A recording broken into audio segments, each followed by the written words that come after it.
Very well. The Regents have all logged in, and the YouTube link is live, so we can begin the meeting.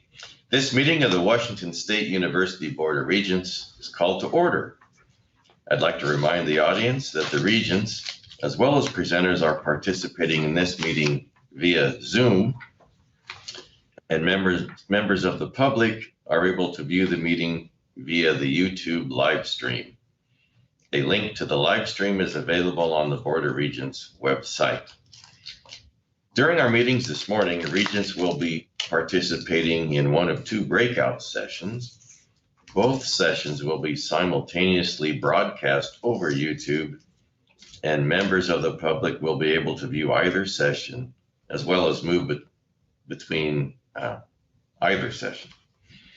In addition, the full board meeting along with both breakout sessions will be recorded and posted on YouTube at the conclusion of the meeting. So we will begin today's Regent meeting with an executive session to get that business out of the way, to review the performance of a public employee, and this session will be closed except to the Regents. The executive session will conclude at 8:30, and unless it is extended by further announcement. If any action is taken as a result of these discussions, it will be taken during open session later today. So I ask our technology people that the Regents be moved into a private breakout session, and the public viewing on YouTube, the session will resume at 8:30.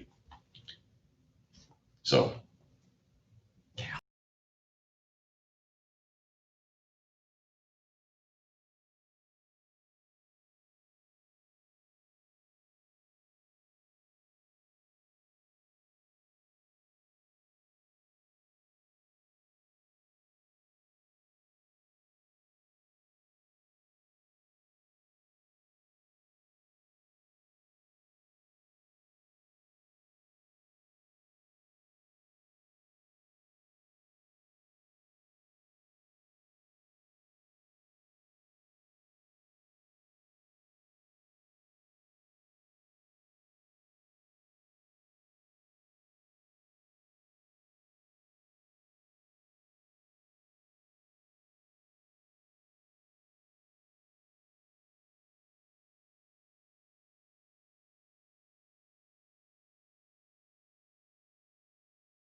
Brett, you're on mute. Are you reading something? No, I got you.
Did this work? Yeah, you're on. We're on now.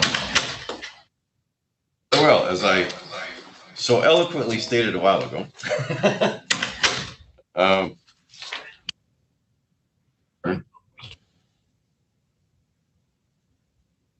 as you know, the Regents met in executive session this morning, and during that executive session, the Regents discussed and provided the President's mid-year review. And I'll just take a moment to share how pleased the board is with the President's performance and the progress toward meeting his goals, even at this midterm point, particularly in light of the challenges presented to us in the current COVID-19 pandemic. So I'd like to begin the official retreat discussion now. And if President Schultz is ready for opening remarks, I would tee it up for you, Mr. President. Well, good morning, everybody, again. And thank you for a really good executive session. Look forward to continuing to work together. So this morning, well, let me back up. Over the last few years, this is actually my 5th year now as serving as WSU president.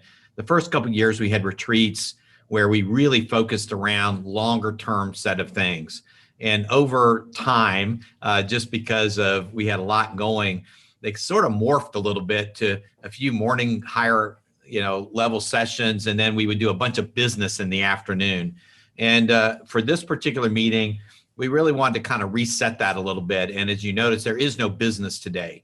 And we specifically did that because we want to get back to twice a year in our retreat settings, really being able to focus around longer term issues at the university, and really gives the leadership at WSU an opportunity to get better feedback from you all about what types of things we're thinking, how we structure ourselves moving forward, and things like that. So that today is the reason that we've got some of these sessions, we're doing breakouts and things like that. We want to hear feedback and suggestions, critique, things that we need to be thinking about a little bit differently, or things that you like. And that's going to be important. And what that means is maybe our March meeting, we don't get these high level discussions the same way because we're going to have an awful lot of regular business items to do at that time. But I just want to reflect on that as we start today. The WSU system and what the WSU system should look like moving forward. This has been a discussion since I've been here. When I got here in 2016, there was certainly some discussion around that. And as I started going out and visiting campuses and making sure to try and visit every campus quarterly and spend time there, not just blow through it, but spend several days getting to know the community and leadership and faculty, staff, and students and things. You really came to appreciate the fact that we have a geographically dispersed system with campuses with terrific leadership, but guess what? Those communities where they're located take great pride in having WSU campus in those areas. When you talk to people in economic development, they will talk about that campus there is a focal point for a lot of the work they can do, because that's where they're going to get a lot of their talent. We also find that those campuses across the system work very closely, typically with a community or technical college that's located close by, where some of our campuses like Everett, we don't offer freshman and sophomore classes. They're all taken across the street at Everett Community College. They're just things like that, that it's a complex set of things. Our first big system decision in 2016 was to move to Workday, was to take our homegrown finance and human resources system that we built in the 70s and update it with modern sets of tools to allow us to have better decisions and give leaders better information. So today we're going to talk in this first session, and we'll show some slides here in a minute, around some of the system things. The second session is going to emphasize one of our core principles in our system strategic plan that you all adopted this summer, was around data-informed decision-making. And it's not that universities, we made decisions before with no data, but how do we take more and more data? How do we take tools and use that to really assist the president, the provost, our chancellors, department heads, unit directors in making better fiscal and human resources decisions and having the data they need to really support our students. So that's really what the next couple hours are going to be about. So Elizabeth and I have a couple slides that we want to tee it up. We are not going to give you a 25 slide presentation on the white paper. We're going to assume everybody read it. And what we're going to do is hit a few highlights of things that we think are important. And then we'll go into breakout sessions with some questions that we want you all as regents to struggle with and come back with some information and suggestions. So with that, maybe Rob or whomever, can you pull up that first slide, and Elizabeth and I will go through these fairly quickly.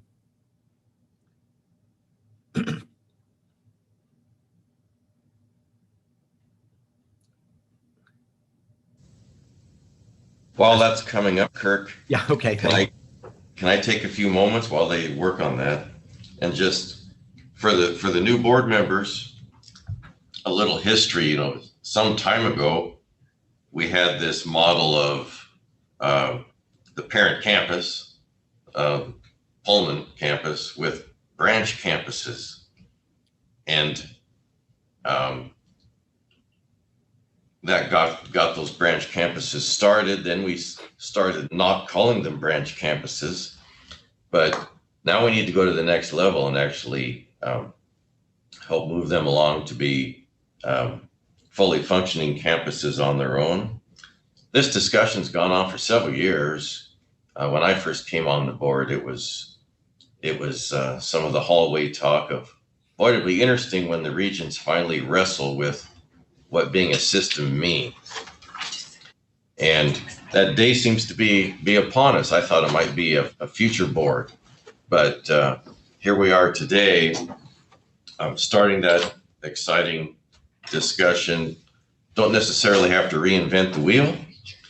We have plenty of other universities to look at that have a system established, but yet we need to make it unique for our state, and we need to serve, you know, our communities. And I think our challenges as board members, as we look at this, is to try to structure a system that'll meet the constituency base that we're all familiar with and the needs of our state, not necessarily the needs of the personnel we have now. We have to be more visionary of personnel we may hire in the future to meet the needs of the state. I think that's probably the board's biggest challenge as we move ahead. So those are just a few thoughts from observing what's gone on before. So if that helps bring you up to date, that's great. But Kirk, if you're ready, we'll I'm ready. Go on. Awesome. Kirk, do you want me to try to share my screen? I got a text that said slides in a moment. So yeah, they're Oh, okay. coming.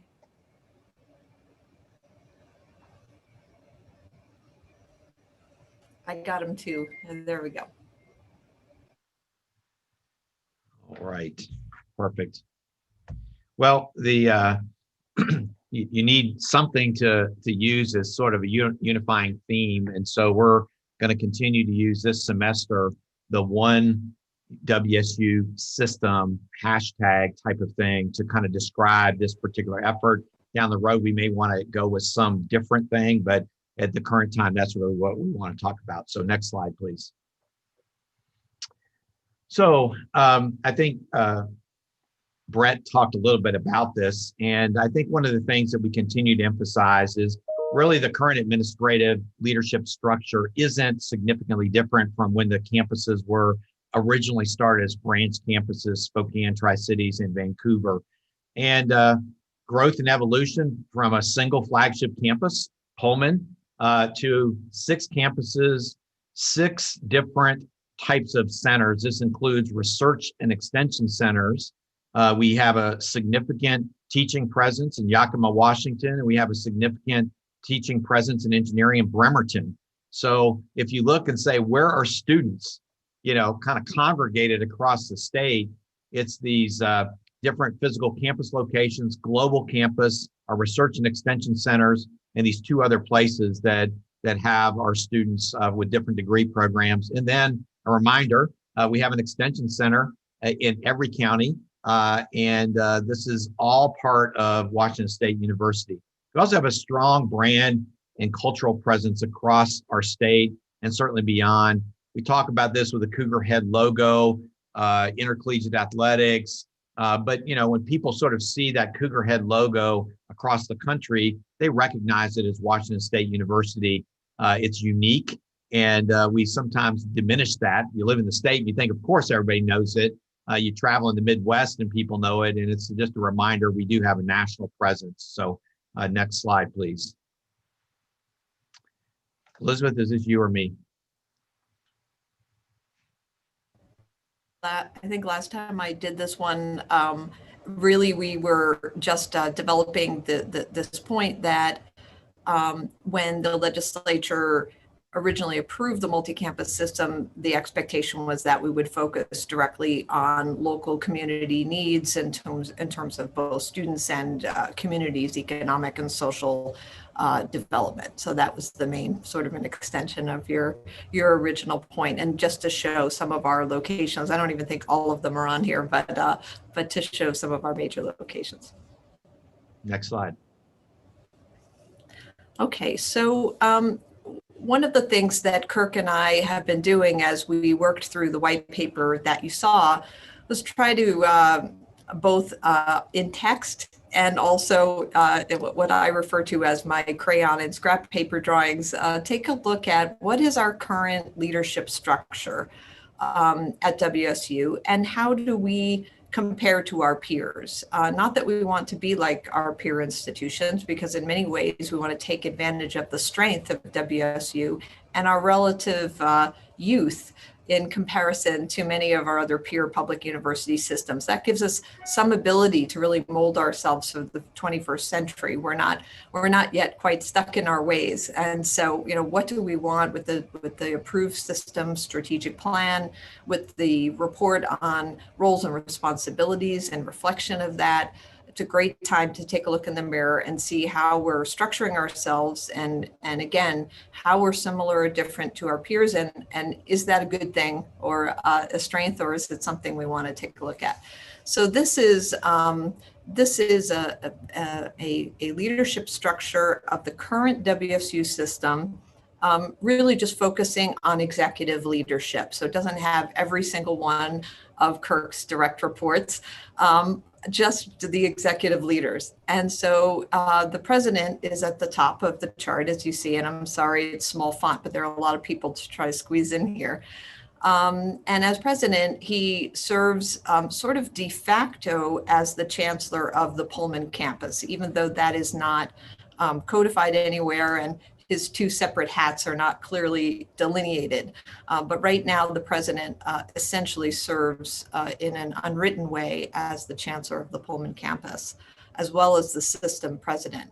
And then all of the other boxes in red are vice presidents or chancellors, all of whom report directly to the system president. So at the very bottom, not because they're less important, but just because I was trying to squeeze them in, we have our chancellors along the bottom there, Chancellor of Spokane, Vancouver, Tri-Cities, and Everett.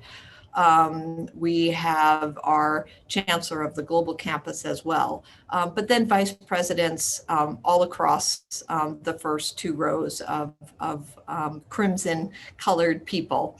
And on to the far right, you have myself, currently the provost, the executive vice president. And I also have an unofficial hat, which is the vice chancellor for academic affairs for the Pullman campus, because the Pullman campus itself does not have a designated chief academic officer. So by default, the provost, system provost, currently serves in that role. One thing that I could not capture, because this should really be a three-dimensional chart, is that the 9 deans on the Pullman campus to the far right there report to the provost, to the system provost. And those 9 deans, actually looks like 10 because we also have graduate school and we have libraries there. They have responsibilities at the other non-Pullman campuses along the bottom. They have responsibilities, but not necessarily authority over things like budget and hiring. And that gets at the very complex of the matrix system that Kirk and I talked about or in that white paper that you read. So, you know, I'm happy to share this with you so you could look at it at your leisure, but it was my best attempt to try to draw our current leadership structure. But you could see that with all of the red, there's not a hierarchy among those red, those crimson colored people. If we drew it out as the way it is in terms of a flat hierarchy, it would have taken 3 or 4, you know, width of this screen. So if you go to the next slide. Elizabeth, before you advance, so can you just go back? Yeah. So if just so I have a clear picture of this, Yes. is that 17 direct reports that Kirk has been managing? Easily. I think there are probably more who are not executive leaders. Kirk, I don't know what you've been doing for the last few years. I mean, come on, seriously, like get off your tail and get to work. I'm sorry. That's easy. Yeah. People are so easy and direct reports are so easy. I don't know why you've been like slouching and just not getting stuff done.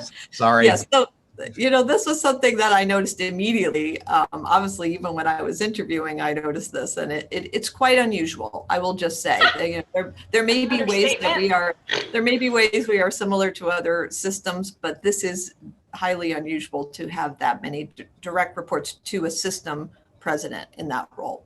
So if you look at the next chart, what I tried to do was draw out a representative peer institution. They're all a little bit different. This is very similar to, for example, the University of Nebraska system, University of Massachusetts system that I spent much of my professional career, University of Colorado system, and many, many other systems that we looked at, Louisiana, Missouri, Indiana. They might have minor differences. So I tried to make this just sort of a representative org chart for a public university system of our size.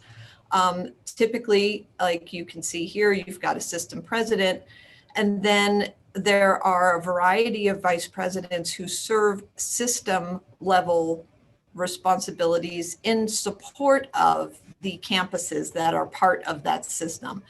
What those are, you typically have a chief information officer, you typically have government relations, finance and administration, you typically would have legal counsel at that system level. And then, you know, systems vary on what other vice presidents they have up at that system level, but they are administrative and support professionals to support the campuses. Then you would have however many chancellors you have campuses, right? And in this case, I did Chancellor A, B, and C to represent a system that might have 3 campuses. And typically each of those campuses would have relevant vice chancellors, vice chancellor of student affairs, of research, et cetera.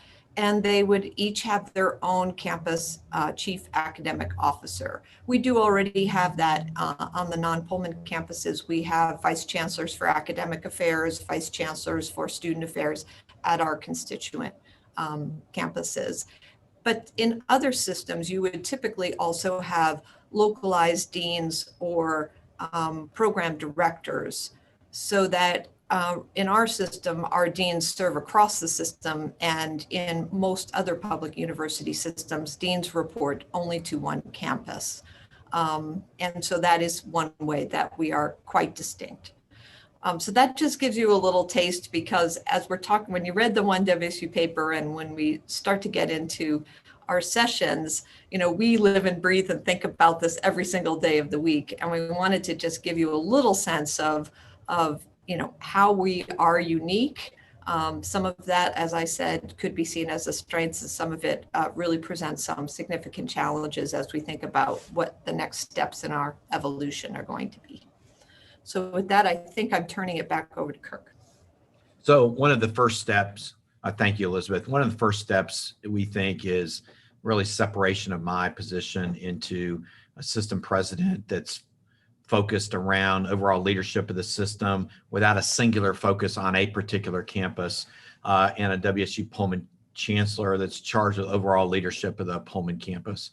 You know, if I'm doing the job I need to be out and about. And my last review, comprehensive review the Regents did, you all made it clear that your expectation is that I'm doing stuff in higher ed policy across the state, taking active leadership roles in economic development in our communities and things like that. Very difficult to do that with the current structure that's there. This isn't about me as much it is as we expand what kind of leadership roles and what do we want people to do. That also means that sometimes I'm in Vancouver doing what I need to do, and there are things in Pullman that I'm not at that support our students, our faculty and staff. And so this is the tip of the iceberg. This is a step. It's not the only one, but we think this is important to acknowledge. Our sense, and we will share this more broadly with you all as Regents as we move down the road, is that this would be an 18-month process. My goal would be that we would formally have a chancellor for the Pullman campus start July 1 of 22. So we don't want to, you can ask and say, well, what's the framework on all of this stuff? We're still working on developing that. But just to give you a little flavor, we want to do this over the next 18 months. Next slide, please. So it's important you say why. You know, it's one thing to look at an org chart, but it's really what are we going to do to help ensure that we're doing what we need to for our students. We've already got some things going, integrated management systems and planning. I discussed that earlier. We started that in 2016. This is a system effort. It's done across the system, and it's going to help us unify and do things more effectively. Clearly, we want to continue coordinating fundraising, corporate and government relations at the system level. We already do that, but these are the types of things that kind of take that to the next step. Extension is really important, and every single planning effort we have at WSU on different campuses, the opportunities for an expanded role for extension come up again and again. And this is no issues with our current extension leadership or our extension professionals. It's just that people go, hey, WSU, you're in every county in the state. How can we utilize that physical presence in those professionals for healthcare, for public health, for things like that? And that's something that we want to continue to talk about through our planning process. And next slide, please. So we have two questions that we would like you all to spend some time on in two groups. What should the WSU system look like in 5 years? And we're not referring to necessarily everybody drawing org charts. What characteristics as Regents would you all say you think this should be part of WSU? And this is what we would expect leadership to be considering as they look at structure and function. And here's the other thing. is the board largely has dealt with Pullman business and a few system things. What does it look like to the board to now be a system board where Pullman is a campus? It's the flagship campus, but it's a campus. And how does that affect, and what does that mean for you all as a board of regents to be maybe a much more system-oriented board than we have been in the past? So 2 questions. We could have done 2 more. We hope that you get to both of these during the time. And these are really meant to stimulate dialogue and discussion. Regent Chair Blankenship and Vice Chair Dickinson will sort of be leading each of their particular groups, and we have note takers there. So enjoy your time, and look forward to hearing back from you all in a few minutes. Kirk, would you mind if I just made one more point before we split apart?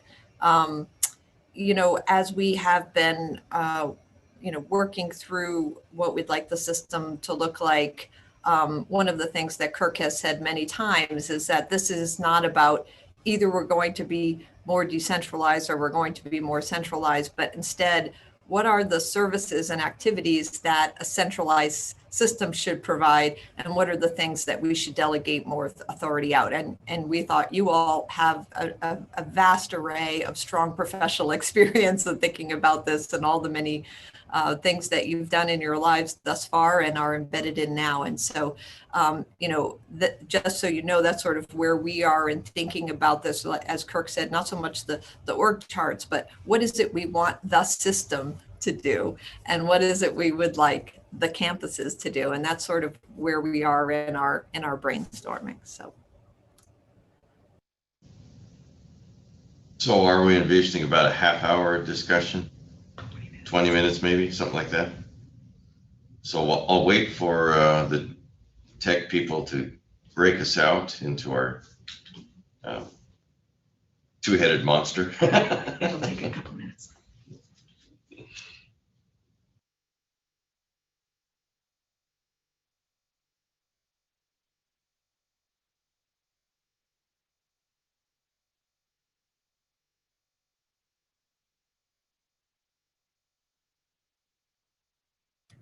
I assume that's coming. Kirk, I believe the way that Des has this set up, she's not on the screen, is that one group of regents will just stay put and another group of regents has been instructed to leave the meeting and join the other meeting. And so those that have been instructed so should go ahead and leave and reconnect via the Zoom link they've been provided. Thank you, Christine. So that's the group with me, with Marty's group. So I'm going to be stepping off the meeting here and using the invitation link that I believe actually is in the chat. So you can just move over to the chat if you're in my group, and you can click on that and we will go to the next meeting. And those that were deemed not tech savvy will stay here. And Brett, Elizabeth and I are going to sort of mute ourselves and stop our video. Our intent here is not to be part of the discussion. Normally, people would have gone into rooms, but because of YouTube and all that stuff, we're sort of here. So I just want folks to know we're not here to answer questions or things like that purposely, because we want you all to describe and do that. So if you wonder if we've checked out and gone to a bar, that's sort of where we are. So maybe coffee, but I think they'll probably move you and me and so forth to another space to move us out, but we'll probably be last just for tech purposes.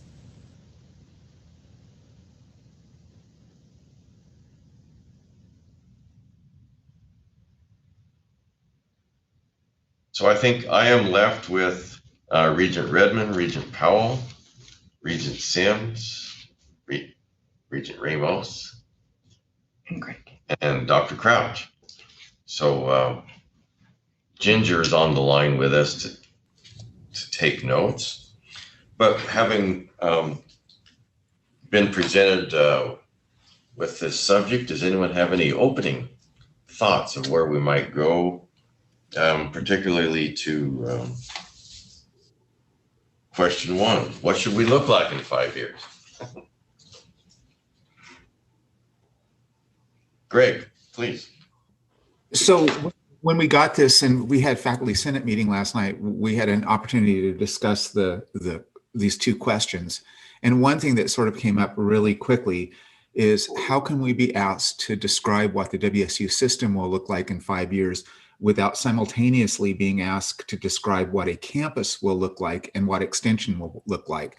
It seems to us that those three things must be considered simultaneously. To define one is also in a way to define the other. And when you say looked like, what were you, how, I guess the phrase look like, I'd be interested in how the Senate interpreted that.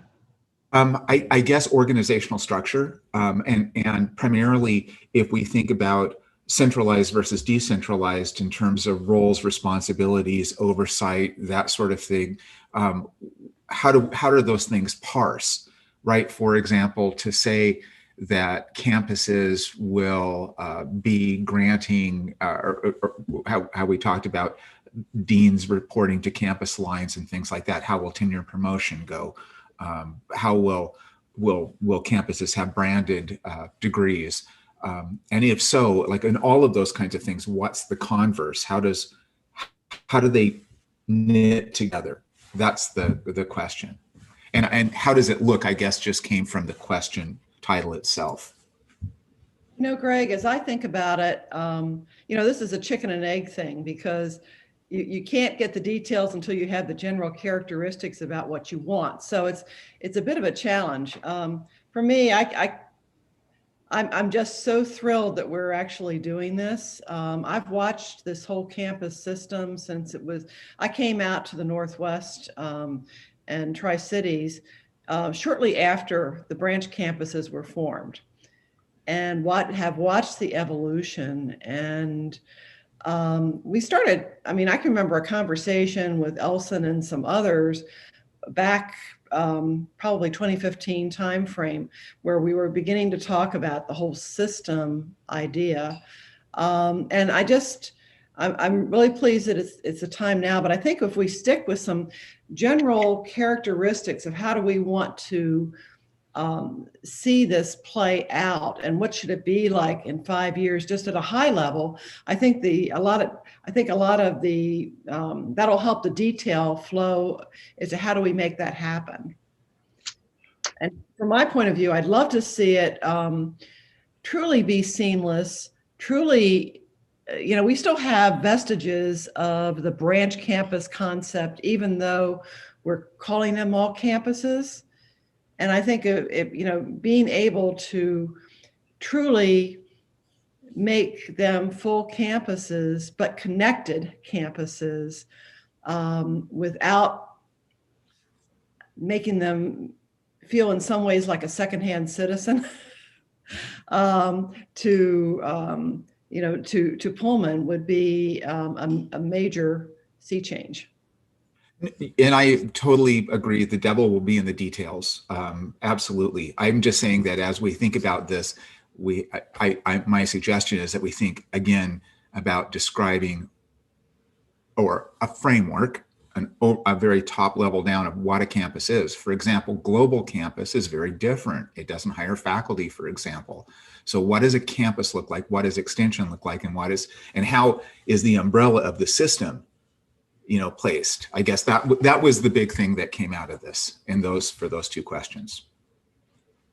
I guess I'd go back to the strategic plan, or even, whatever the precursor, maybe it's the mission statement or the vision or whatever for WSU, and try to make it flow from there. So I was thinking, when I think about the individual campuses versus the system, I think the system only exists to the extent that you get economies from scale in a system. And obviously our brand is one of those economies of scale, and some of our other functions, certainly are as well. And then we like the individual campuses to have as much autonomy and agency as they can, so that the decision-making can be as close to the needs of the state, which includes, of course, students and needed research industry needs for new employees, et cetera, right? So to me, that from that flows everything else. And the one thing that I worry about when I started to see, I hate the existing org chart, looks terrible. But when I looked at the second org chart, I didn't see that we were going to have fewer people reporting to Kirk, because we do have a lot of campuses and we have a lot of vice presidents, and there's just, maybe we get a few efficiencies there, but not a lot. But my other concern with creating a systems leadership structure and then a campus leadership structure is that we're going to be spending a lot more money on administration. And one of my goals for our university, sort of if you look 10 years out, would be that we have one of the lowest cost operations in terms of delivering those things that I mentioned, previously, as our sort of three big goals in terms of, our vision and our mission. So, I guess I would just, I'd say I want what we look like in the future to drive, what do we need at the system level for those economies of scale to work as efficiently as possible? And then how do we construct the campuses so they are, delivering those three key deliverables as efficiently and as nimbly as possible? And I guess that's my other concern about the system plus the campuses, is that just going to slow us down more? And I already feel like we're way too slow. So, and that's not WSU, that's higher ed generally, but we want to head toward the future of being more nimble and lower cost. So, I have a lot of concerns about where we are, but also a lot of concerns about this being where we're going, because we have to be really careful that we don't make our job harder as opposed to easier. And Heather, can I reinforce what you said? Having been through multiple large-scale transformations, this is an enormous undertaking. And so my analogy is sort of that golf swing. I'm not a golf player, but you don't want to swing halfway. I think I know that much. And so when I think about systems transformation, it's about people, process, tools, and roles and responsibilities with clarity, so that you achieve the mission, the vision with efficiency that benefits the communities, the stakeholders. And I've seen this happen. I've been partnering with Purdue now for several years, and they're, they have this reputation of reducing tuition for the last 5 years consistently for the students. And so when I think about the vision for Washington State University, not only do we have a cool logo, which you see behind me, but we have this reputation of excellence, quality, academic, and community service. And so I think it's easy to say ONEWSU. I think everybody's going to have to understand the enormity of that work, and it's going to take several years. And, do we have the fortitude? I don't know the history of Washington State University, but it's going to take tenacity and fortitude and the clarity of that vision to connect to that, ONEWSU statement. That's sort of my reaction to it. And it's exciting. I think it needs to happen. Workday by itself is one tool, but I'm curious about, certain things like SAP, the simplicity of other systems, and application of Tableau on top of data systems. Again, that's sort of easy to say. I don't know how well connected the whole place is, but yeah, those are my 2 cents. I think, oh, go ahead. No, I was just wondering, Brett, have the Regents been provided with that roles and responsibilities report that was written? I think it was presented to the Regents in May or March of last year. Do you know? I don't recall a final final report. Does anyone else? Maybe Des could, because a lot of the stuff that comes from this is, and it does address some of the concerns of what is viewed as a top-heavy or expensive administration and efficiencies and things. Of any consistent, not complaint but per se, but the org chart comes up a lot in any discussion I have among various faculty members and the like. So it's obviously something that will be part of this discussion and needs clarity and certainly a lot of feedback. Ron, were you going to weigh in here shortly? Yeah, I think that it's going to be incumbent upon us to explain what the structure would look like and why. If you talk about legislators, they're going to talk about costs. It's going to be pretty immediate. University of Washington is not going to be sympathetic. The business community will say, okay, what is going to be the emphasis? Are you going to go up to Everett? Are you going to go up to Bellingham? Are you going to be down in? So they're going to look at whether or not what we're proposing, whether or not that addresses economic growth. You're going to look at population centers, and we already see that pattern going in play.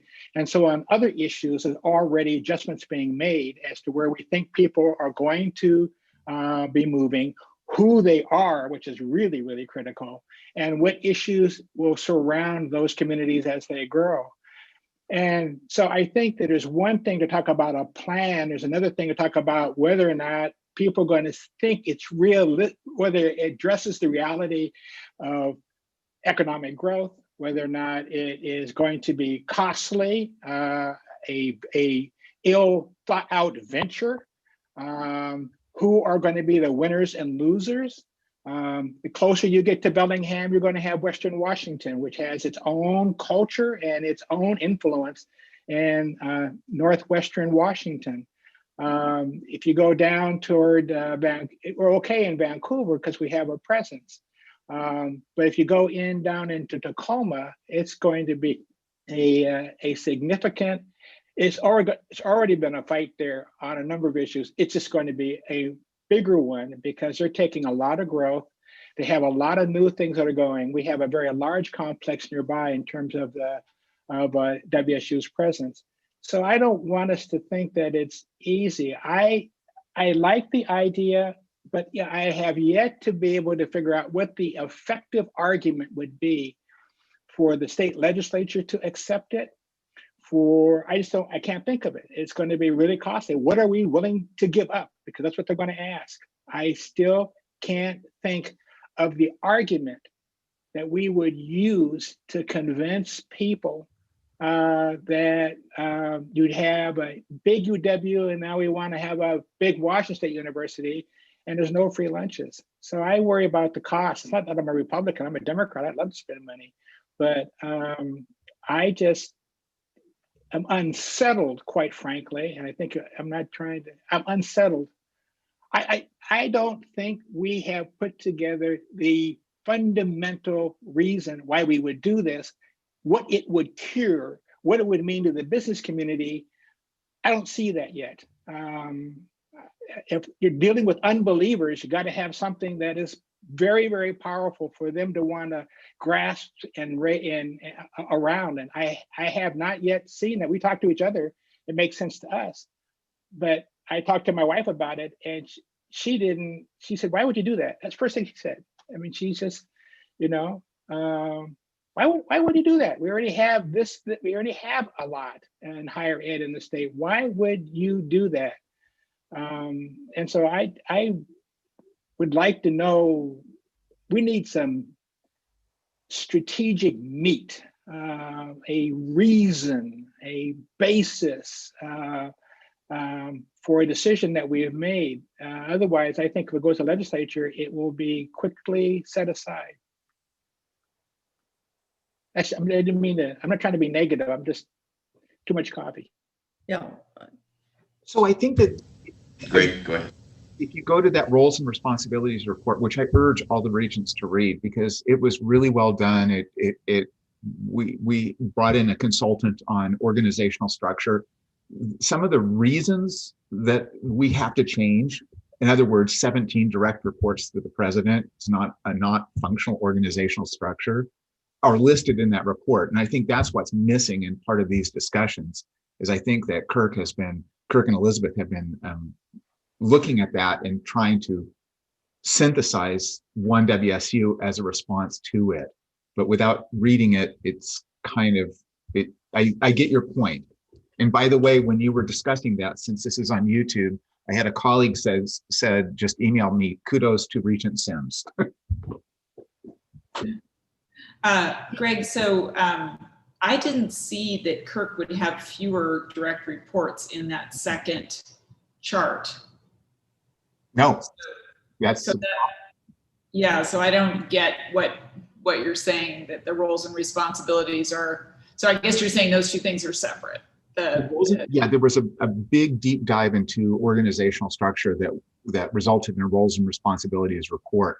From that, this is, I believe, at least my interpretation is this is a synthesis from Elizabeth and Kirk working together to sort of dig into that report. But the report then addresses some of the underlying organizational structure problems. Okay. Ron, go ahead. Normally, you consolidate before you expand. I have, in my early career, I was an antitrust investigator, and that was the rule. You would see really smart companies consolidating first and then expanding. In this case, I don't see the consolidation yet, but I see the expansion. And I just think that's unsettling, and it's going to be unsettling to a lot of people. Can I answer a question, Greg, in terms of the roles and responsibilities? Is this taking existing capacity and positioning the capacity to be more efficient? You know what I mean? It's not adding more capacity, but it's really taking that capacity, being more efficient so that you could utilize open capacity to do the strengthening work. I haven't read that, so I should do some more homework. That's absolutely it. We have a lot of duplication, administrative duplication. And if we can find efficiencies in that, that could be that in many ways was the driver for a reorganization. So I think if there's a way to quantify that, that might be a helpful way to share this story. Because I don't interpret trying to add complexity or cost. I hear what the efficiencies are trying to accomplish, but it needs to be maybe a data and financial math. Yeah, I think obviously we're not being asked to comment on a plan here. So, and I think we're all kind of we're kind of assuming a plan and then we're commenting on it a little bit. And I think more of what we're being asked to do is set out what our desired outcome of a plan would be, so that when we get a plan, we could say, oh yes, this achieves the outcomes that we think. And I think the comments that we all have made really, we seem very united in terms of what we think the outcomes should be. That there is this desire to see efficiency and to see, in my part, nimbleness, which is what I always want to see, because I think higher ed has such a difficulty with that. But I think, what you've been saying, Jeanette and Ron, in terms of consolidation, freeing up capacity that may already exist, trying to figure out how we could position ourselves not as fixing kind of our own internal problem, but as being better at serving the state, and really starting with that.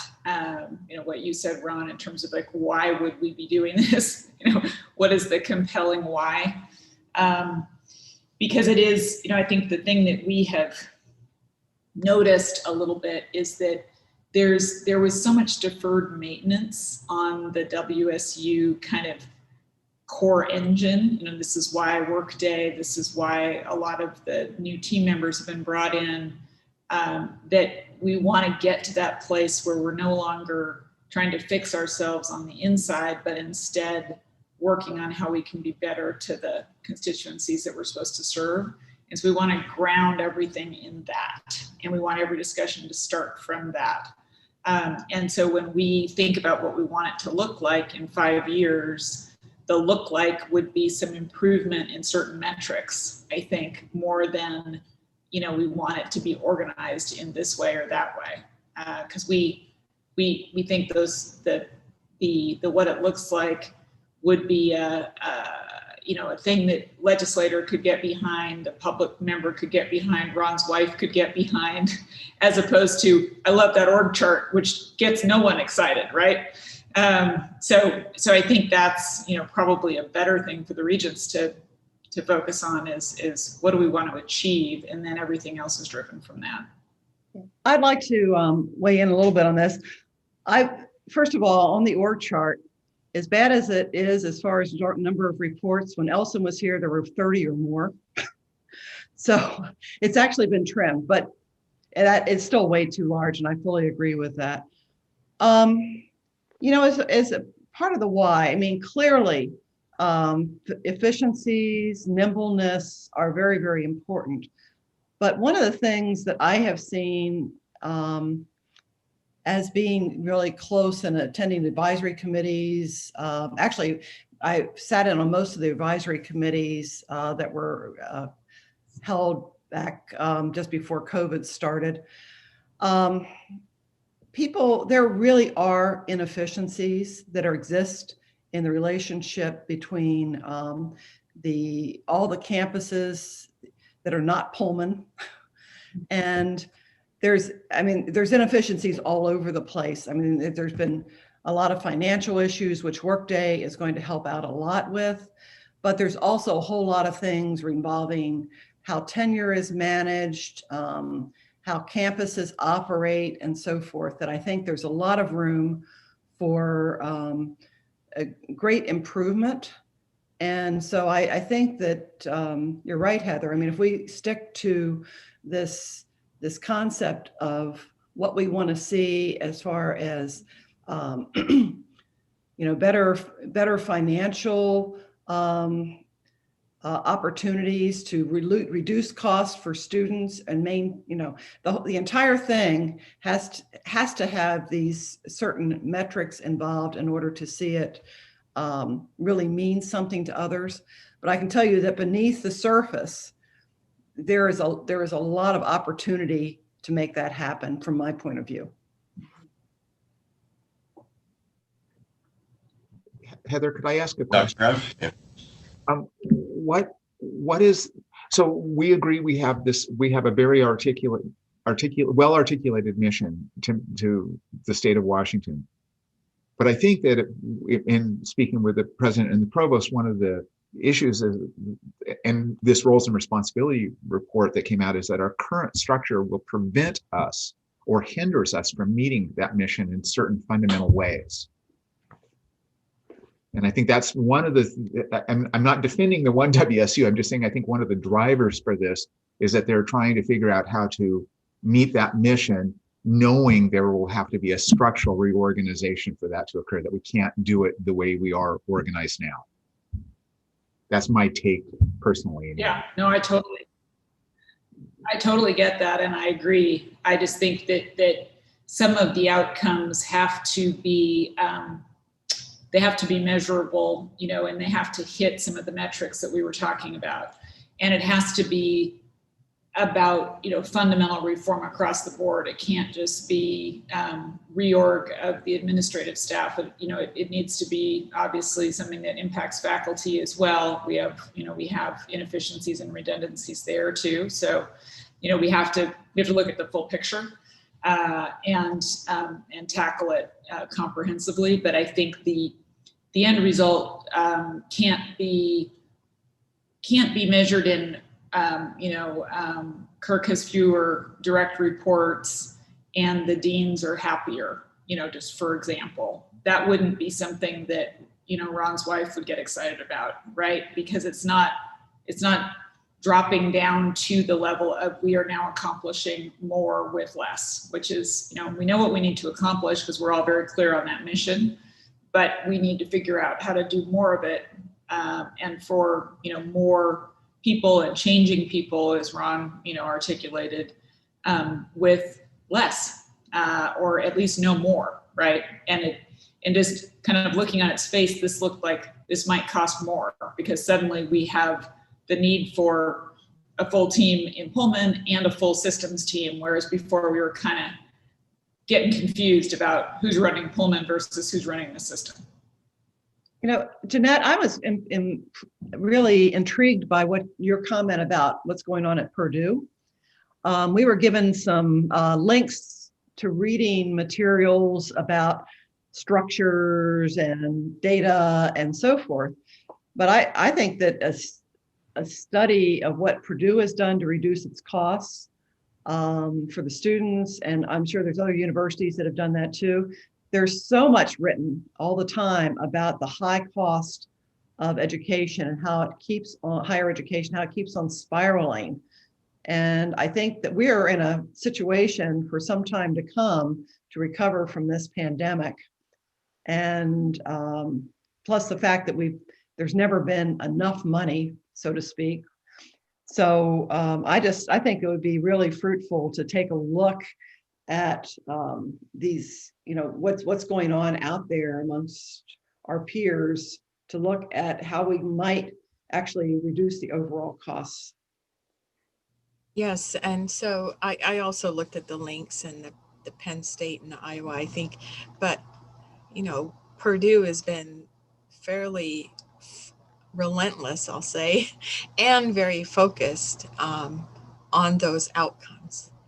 And it's been consistent also, higher quality, lower cost. And it does speak to the management of the capacity. And they have a global campus. And so maybe, I'd be happy to connect some dots there, but it's only one example. They just happen to be very well known for it. And I don't know if Washington State University has looked at it.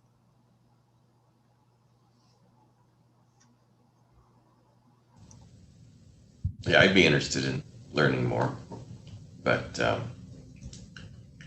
we're going to have another 5 to 7 minutes if there's other comments. Ron, do you have something?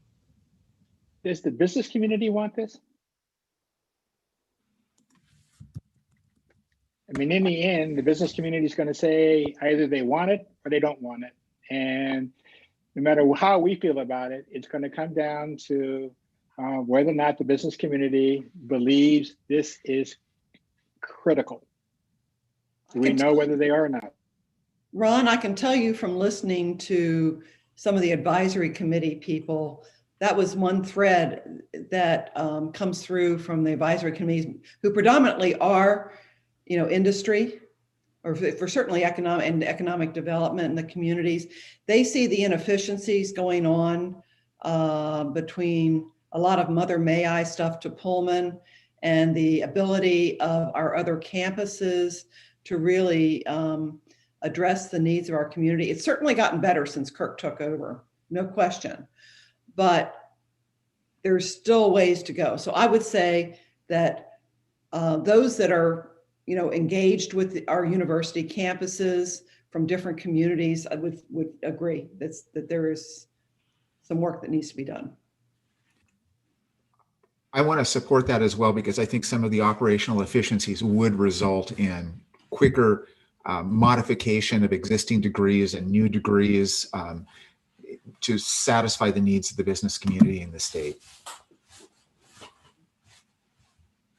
Brett, can I say one thing about what our second question was really, what would things look like for the Board of Regents and how we would operate if this ONEWSU plan comes in? The one caution that and it's going to take a lot more discussion once we see how things are. When we were going through the search for our new president, when Kirk was hired, we talked to people who were currently in leadership of system-based campuses. And in that case, it was mostly all of the universities were in the same system. University of Maryland was one, that's the one I came from. And there's a chancellor of the entire system and all the campuses poured up.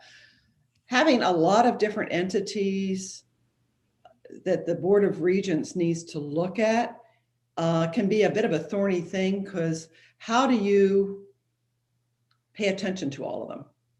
And how do they all feel? Because a number of people, and I think Kirk is sensitive to this because he came from such a system in Kansas.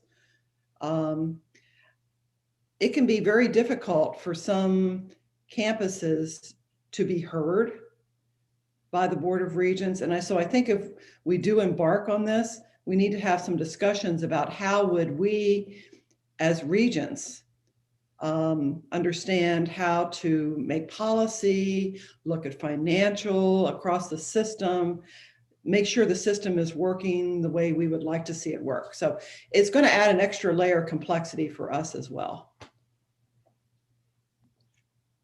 I would like to echo that with faculty governance, because it's the same thing is true. We have campus governance organizations. How would the WSU Faculty Senate, much like the Board of Regents, deal with those, especially with academic programs that are accredited academic programs, academic calendars, those sorts of things?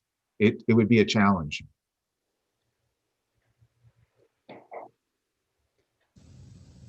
Well, I think you've raised two good points there. Part of our advantages in this state is boards dedicated to a single institution compared to like across the border in Idaho, where it's one board trying to control Boise State, University of Idaho, and all the various campuses. And Kirk came from Kansas. They have a unified board trying to manage all the higher ed institutions. University of Kansas, Kansas State system. So I view this discussion as more of an attempt to gain efficiency. How it affects this board, I don't see how it would change much of what we're doing now, as long as we're go into it, because we're already the board for the system. And it's just, can we make the system function more like a unified entity? And the growing pains that are coming with that, I think, are worthy of discussion. I think we have to address it in some fashion in an effort to gain the efficiencies we just need to do, efficiencies in education and financially. So that's just kind of where we're at right now that I see. But point taken on all of it. Any other thoughts before we ask for the others? I just have a question, maybe really quick. Yeah. You know, Sure. To Ron's point, economic development by county, by region, has there been an assessment of, the workforce needs in the next decade or two? That's not clear to me whether or not that data exists and how we connect the dots to our plan. It would inform our vision, I guess. So. And yes, that data exists. Okay. That's more homework for me. Thank you. But does the data tell you where the companies are preferring to grow? I'm sorry? Does the data tell us where companies are preferring to grow? I think They normally don't say, yeah, I love Washington. They'll tell you which places in Washington they love. right, and I think that we have that in our corporate and government relations, and I've seen data sheets that go through that. They're educated guesses, but they're give educated our guesses. forecast.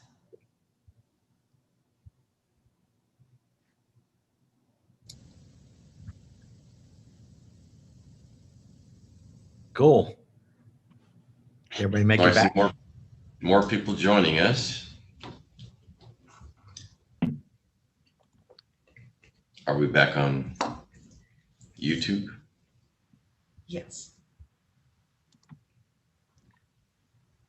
Okay, my screen is full of people.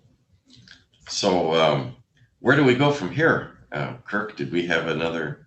What I'd like maybe is to ask you, Brett, and Marty, to sort of just give a little synopsis of, your discussions, things that kind of came up, and we're right on time where we would like to be, and I think we've got a break coming up in a little less than 10 minutes. So if we could do that, we want to listen a little bit and appreciate the engaging dialogue. So maybe Brett, you start, and then Marty goes second, and then people can add in whatever they would like to.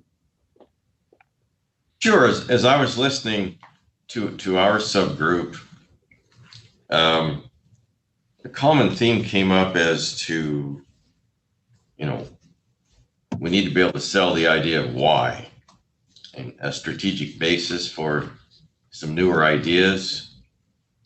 The why that came forward is we want to increase efficiency, not just add more layers of administrative overhead. And while we try to gain that efficiency with personnel and financially, how can we do a better job of teaching?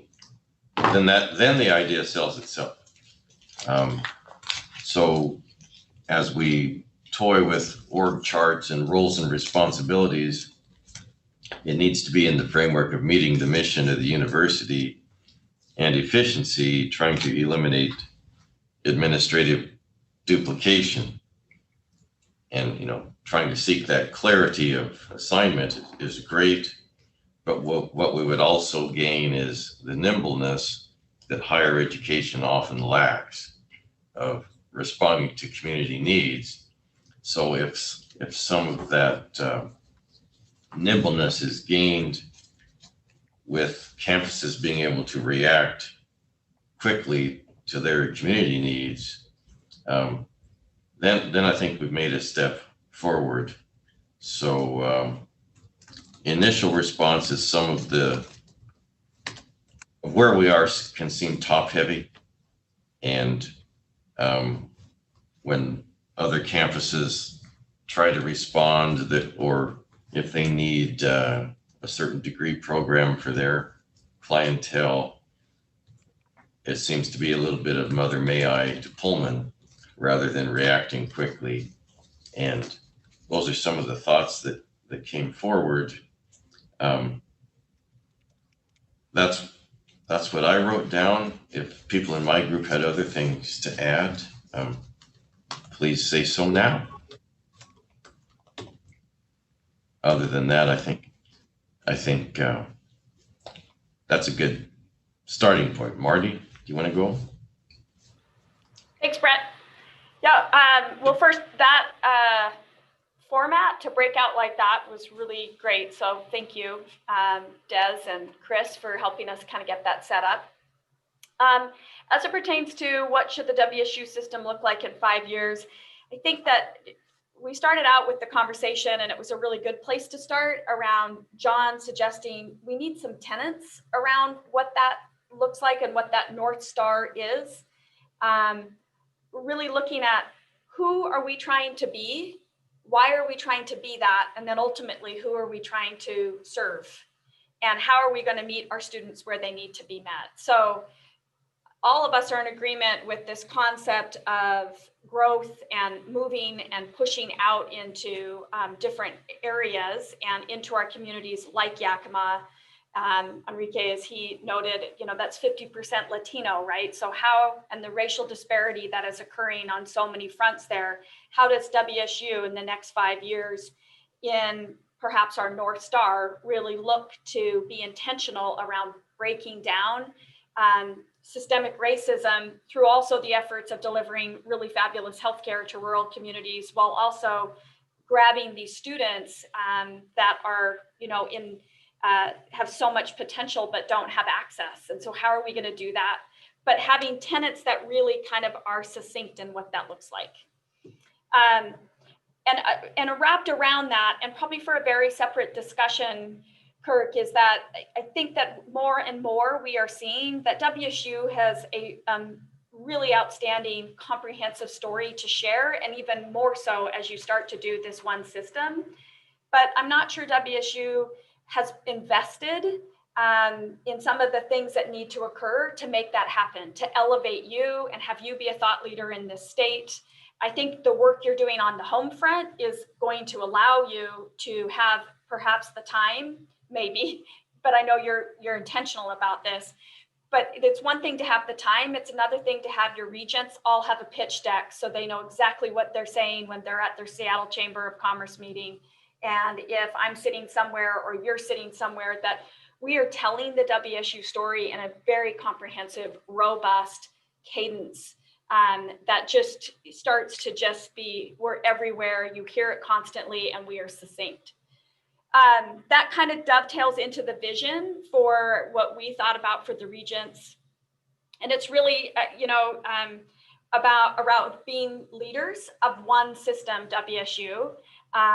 It's about having a North Star that we're intentional in staying connected to and guiding through that, while also being really good leaders and very transparent and committed to diversity, equity, inclusion, and also growth of the university, because we support growth and we want to be able to grow so we can do more and meet students where they need to be met. Great. And John, Lisa, Enrique, Arlie, any other? All right. Well, we'll get those notes too that we're taking, and what Elizabeth, Chris, and I will do certainly is we'll review all that stuff. And this is an iterative process, and I appreciate the feedback. And these are the types of things that we needed to hear. So we're thinking a lot about this and working on it. And every group that looks and meets and discusses this have some different perspectives, and that's what we need to get to the right place. So Elizabeth, do you have anything you might want to share before we move to break?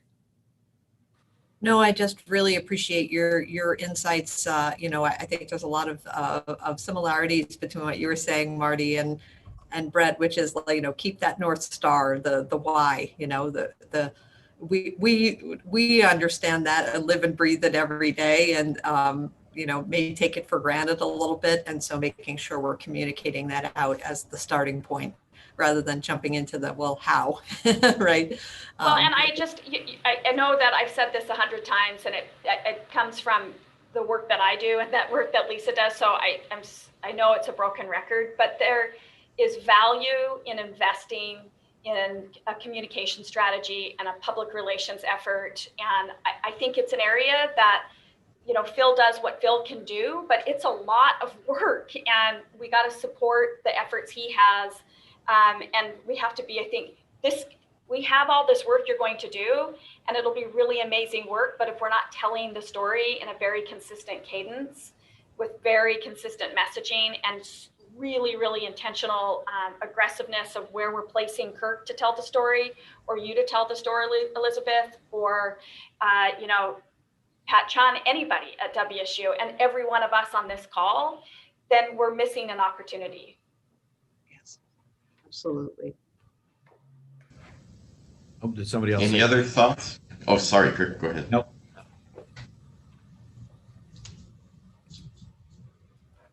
Brett, I think we're done with session 1, so I think it's break time. Yeah. Let's take a break until the top of the hour. Thank you, everyone.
Hey, Mark, can I test my audio real quick?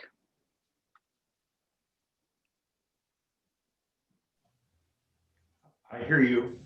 Thanks a lot. You Appreciate that. You bet.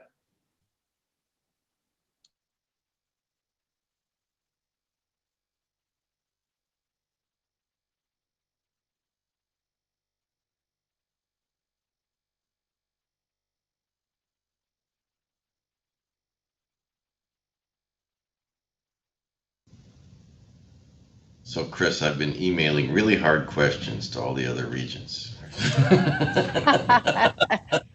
That's okay. That'll make us think, and I appreciate that. So I'm just gonna say, well, thank you.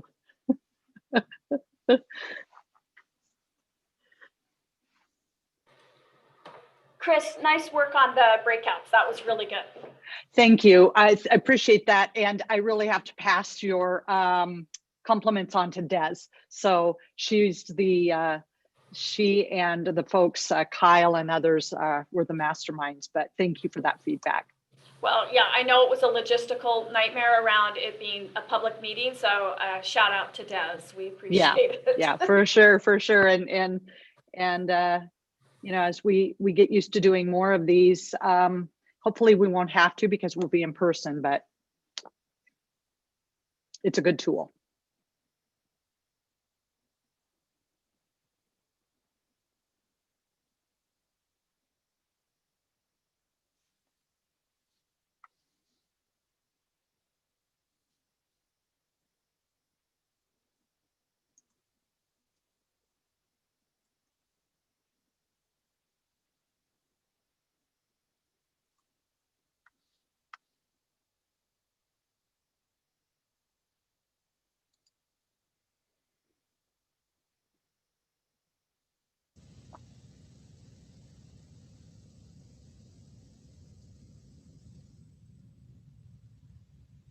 Well, welcome back, everyone.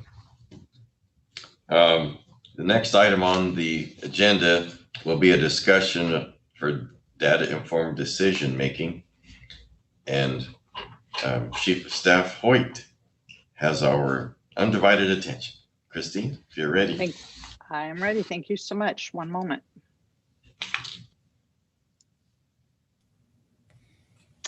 Okay. You should be able to see a big screen without my notes on it. So if you can, we will go ahead and proceed. So my presentation today will focus on WSU's initiative for data-informed decision-making, or as we like to call it in short, IDID. The first part of the presentation will concern the goals and objectives of this initiative, and the second will be a demonstration of some examples of this concept in action. And we will finish to gather your observations and input to better understand your data needs, as well as help in the development of an action plan around this initiative. So to get started, bear with me while we go through a little bit of information before we get to conversation. Although I would like to start this discussion with a scenario and a question for your responses. So let's just say you're perusing around Facebook and you see a post that references a news story that says WSU is leading the nation in COVID cases. Well, naturally, you would want to find out more. So I'd really like to ask the Regents, just at a quick show of hands and a few responses, where would you go if you were on Facebook to get more information with a reference to a news story? And if I don't see you, just I'd call President Schultz and say, what the heck's going on? Okay, all right, there's one source. Another source. Anybody else? Where's some places you might go, just naturally? Seattle Times website, see if there's anything posted. Yep, Seattle Times website, makes sense. Anybody else? WSU's website. Okay, excellent. Greg? Oops. What's that? The Snopes website. I mean, that's okay. I'd go to Fox the weekly News. report.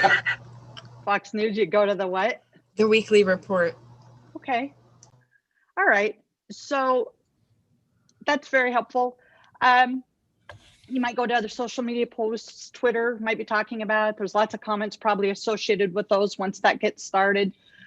And in just this scenario alone, we have had several sources of information with potentially different data presented to a very broad audience. So what do we do about that? And that's a vexing issue for this scenario and lots of others. We're going to get back to this problem a little later in the presentation, but it illustrates a point about being data informed and the importance of having access to accurate and reliable data, whether that's simply to be informed or formulate a plan, a policy, or to make a decision. To start out, it's important to have a conceptual clarity on what we mean by data informed and how that differs from being data driven. Data informed and data driven are often used interchangeably, but they're two different things and can lead to very different outcomes. Data-driven decision-making refers to the collection and analysis of data to make decisions. In other words, data is what just drives a decision-making and analysis process. It implies that it's the data that determines the direction of the decision-making, and that decision makers typically accept the decision recommendations as put forth in the data. Data-informed decision-making recognizes that human judgment is a key factor, particularly when making complex, dynamic, strategic decisions. It involves organizing data resources, conducting analyses, developing insights to provide the context and evidence base for formulating organizational decisions. So data is the evidence base. Also is critical, the decision context. This could be more important than data in some cases. To illustrate this, a brief point about bias. This comes up a lot, and how an over-reliance on data can lead to biased decision makings. So in this world here, we can leverage artificial intelligence, or AI, as most of you know, to help us gain insights and patterns from large sets of data. AI algorithms are widely employed, as I'm sure you're aware, by businesses, governments, other organizations as a tool to assist in decision making. They're used in higher education as well. These have far-reaching impacts often on individuals in our communities. They can offer solutions to problems we face. At the same time, improper use of AI algorithms carry risks because there's a tendency, particularly when we have these huge data sets, to over-rely on them or to be too data-driven on just the data alone. It's a little bit of a simplified illustration of the point to a complex problem, but the point is that data can't be useful unless they're also analyzed in a way that develops a contextualized meaning, including human interpretation and judgment. This is important for WSU because we have many unique and nuanced issues that make it difficult to suggest a perfect decision just based upon data alone. We face a lot of dynamic, changing, and complex issues in a changing environment. So it's within this context that we'll become data informed versus simply data driven. This initiative is rooted in the WSU community's feedback shared with us during the system strategic planning process, which helped to formulate the ONEWSU System data principle outlined in our strategic plan. Our goal with this is to provide and make available accurate, reliable, secure data on a system-wide scale that empowers WSU decision makers, informs policy and practice, and tells the WSU story. It's not enough to simply say that we will provide and use data in our decision making alone. We need to advance our analytics capability as suggested to support data-informed decision making, and again to use that contextualized knowledge that I referenced. Proper analytic strategies are important, and all of these, we also have to have proper governance policies that consider factors such as privacy and the ethical and overall responsible use of data. To solidify our commitment to data-informed decision-making, President Schultz, as you know, made advancing WSU's institutional analytics capability one of his 2020-2021 goals and objectives.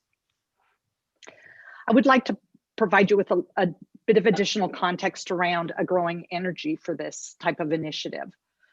Our community, as which we heard, really desires to unleash the power of our data. It is not going to come as a surprise to hear me say that data, including the use of data and analytics, has the potential to improve our knowledge and understanding of our students, help pave the way to developing new innovative approaches for improved student recruiting and strengthening student outcomes. It'll help us to better understand our own operations, lead to greater institutional efficiencies and cost containments, and much, much more than I will go into here. But it's within this context of continuous improvement that we approach this initiative. Data are key components to institutional change, growth, and innovation. Importantly, WSU's data are an institutional strategic asset, and we feel they should be used as such. Well, what's the problem? The problem is that we're not adept strategically yet at using data on a system-wide scale. Frankly, we're pretty far behind other institutions in this realm. It isn't that we don't have talented individuals, because we do. We have experts and leaders who are thinking about this stuff all the time, not just me, and they're doing great work. We have some great progress made on becoming more data informed. The modernization initiative of finance and HR systems is a terrific example. It's just simply that prior to this, we haven't made the overall institutional commitment to head in this direction and to elevate it to the proper space. WSU, like all institutions of higher ed, along with the rest of the world, has been impacted by a data tsunami, meaning we own lots and lots of data. We generate a lot of data, and we have access to data external to WSU. Just a few moments ago, when I asked you where you got your news information, and you provided me with the wide array of sources, that's what we're talking about. There's just a wide array of sources. Much of our data, though, is inaccessible to our workforce, our administration, our faculty, and staff system-wide. Part of that is, as mentioned, we have big data. And what that means is just simply we have large complex data sets that are so voluminous that traditional data processing software just can't manage them. We also have data that exists in many parts of the institution, not just a centralized data warehouse. It includes structured data like databases and things like that, and lots of unstructured data that is collected. Spreadsheets, emails, social media data. So we collect and store a lot of it, but we're using outdated modes or disparate ways to gather and store information in a lot of cases. Just another brief word on data technology, or on our out-of-date technologies in some of our areas. Not all, of course, but it doesn't support the integration of the data that we have in our system so that they can talk to each other easily. We haven't taken advantage yet of data visualization tools that could be utilized to better tell our story. Lastly, we really have to improve our data culture here, and it just starts with the concept I mentioned. Our data has to be treated as an institutional asset, not a resource owned or monopolized by a particular department or unit. So data technology won't mean anything, and this is how I'm thinking about data culture, if we're not aligned in our values, behaviors, and attitudes to promote and enable the use of relevant data as a critical component in decision making. So where do we start? What are the types of enabling conditions that we will need to be present for success? It begins with our people, starting at the top with committed and supportive leaders. We've made a huge strides on this by making an institutional priority, by codifying it in the system plan, and by the strong commitment by President Schultz to head in this direction. Another way is by leaders modeling behaviors that support a culture of evidence and inquiry throughout WSU. This can be done by simply demonstrating a willingness to use data as a component to support decision-making by asking for and then utilizing data analytics insights. This, of course, includes the Regents. Regents can do the same by holding senior leaders accountable for delivering accurate, reliable, and comprehensive data for decision-making and strategic discussions. We'll start the conversation on that in just a few minutes. Another way leaders can do this is to encourage greater levels of transparency and facilitate data sharing and collaboration. This has to be done, of course, with appropriate security and data governance rules. And it is a particularly difficult challenge because transparency, it can be kind of scary because it can reveal inconvenient truths. So we can't sweep bad news under the rug, though. But we also have to realize that we can't use data as a hammer to point fingers or assign blame. It just has to be used to improve decision-making, identify areas for improvement, guide changes in practice to lead to better outcomes. We are also going to need to invest in some data talents and analytical capabilities. This isn't going to happen overnight, and we don't have the resources to hire a bunch of people, but we can engage and involve our analysts and others in this process, educate our current workforce, invest in training, and collaborate in ways to advance our collective talents and capabilities. So to wrap that up, it's heavy engagement system-wide with those who use and develop the data, including effective communications to our community overall. Those are critical factors that will help ensure successful development of data-informed culture. Another important component is technology, the availability and access to up-to-date and user-oriented data management and analytic tools. So what do we need? We have to be able to, as I mentioned earlier, integrate data from a lot of different sources, both internal and external. We have to be able to harness the power of both structured and unstructured data resources through a thoughtful architectural design, technology design. We need the availability of the tools for a strong system of data governance for things like data reporting, analysis, visualization, standardization of definitions and specifications. We have to also ensure that we have governance structure in place and processes that promote accountability and enforceability to ensure secure and high quality management and stewardship of our critical assets. We have to be able to effectively collect and analyze social media and human interaction data. We've got to do a better job in that area. So I want to take you through just a common scenario in higher ed involving the input of student data and look at this through the lens of an undergraduate student to graduation and beyond. I'm not suggesting this is exactly how this happens at WSU. This is how it happens often throughout higher ed.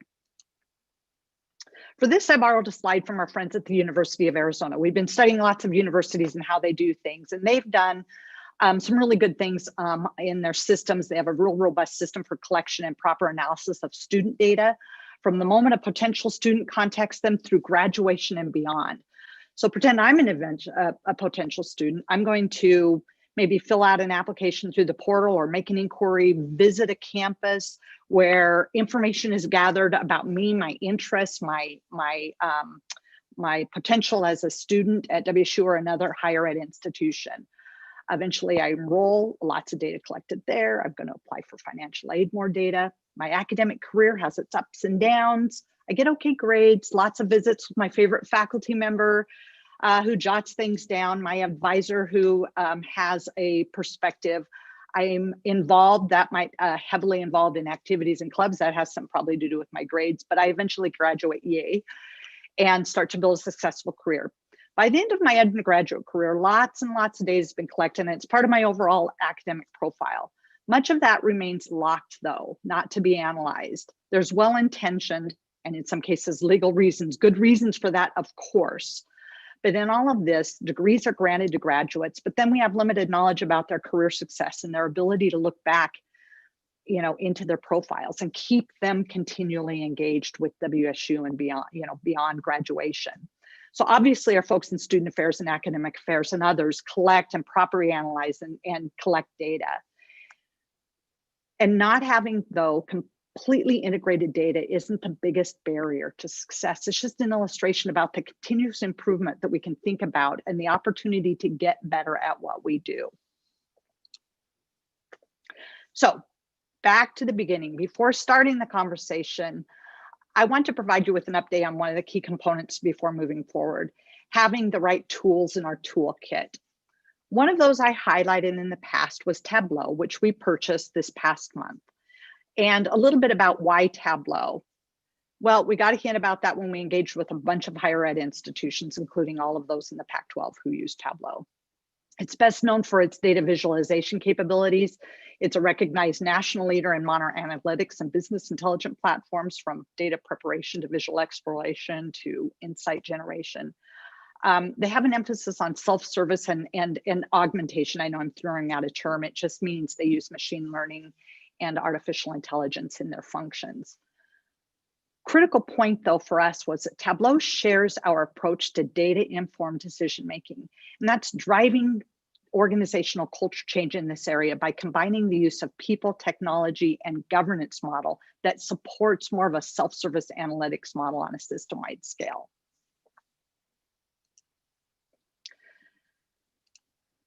So what I would like to do at this point is to, I'm going to unshare. Sorry, I was trying to find my stop share for a moment.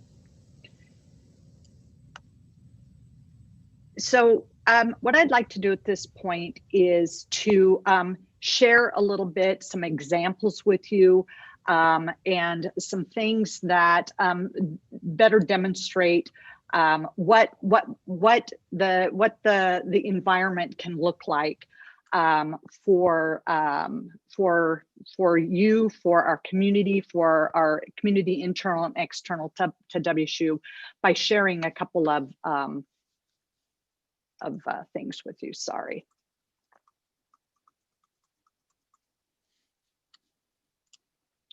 Okay. So onto the internet. Back to the beginning of my presentation with that I asked you where you'd go to find out more information. And I think one of you said you would go to the WSU website, and that is excellent because as it turns out, we use Tableau to build WSU's COVID dashboards. And I just wanted to share these with you because it really related to where we were at this particular time. I'm not going to go into them deeply, and we can certainly share this dashboard, a link to these dashboards with you, but it's an important thing because WSU and the WSU data, we should be the source of truth about what our data says and what our data is. And our dashboard's a good example of that. I'd also like to take you to a couple of websites that demonstrate some of the points. This first one is Northeastern University. And this really represents just a fairly mature environment for evidencia data culture. This kind of thing doesn't happen overnight, so I want to manage expectations of what we can do when. But just notice university decision support. So this really shows an institutional commitment here to data-informed decision making. This is a central hub for all data and information for evidence-driven decision making. And interesting, if you go to learn more, I thought it was interesting because they talk about evidence decision making, then they emphasize data-driven decision making. So that was a little bit of an interesting point there. But anyway, it's a lot about the people. They have a really a pretty sophisticated structure of folks that help drive this. They provide their data really pretty transparently. They have a lot of data access here about a lot of things. They have a lot of facts that they provide. If you go in here more deeply, they've got all kinds of things within this. You might have had a chance to poke around this, but there's just a lot of stuff here in terms of being a central hub for data access. They do have a bunch of key data tools that you can access. Notice they've got Tableau as well. They have an awesome tool called Academic Analytics, one that we don't have just yet, but is certainly something that would be very, very useful for us to have. They have information on their data governance that we talked about, and they include data dictionaries to help develop a common language around data, and that helps improve the data culture. So it's just a little bit about what an institution can do around decision supporting by providing the right kinds of tools. University of Utah is another one. I showed a little bit about this before in their dashboards, but this is from their data and analytics site, and they've got it done in a little bit different way. All kinds of data you can just get there, and lots of stuff you can click on, including their president's dashboards. Here's just a couple of things to note on their president's dashboards. One of the things that they do is they associate their president's dashboards, these could be presidents and regents dashboards, with their goals. And that's key to tie them to the strategic goals. These are interactive. You can change things on them to get different sorts of results. They're transparent. They show exactly where they are. They're not the numbers are what the numbers are. This is what they are. And they have a lot of access to just different kinds of categories of sorts of data, things like fast facts. And I think also they're pleasing to the eye. The way that they do their dashboards is really, really pleasing. Lastly, in our conversation here is the Tableau site, which is helpful.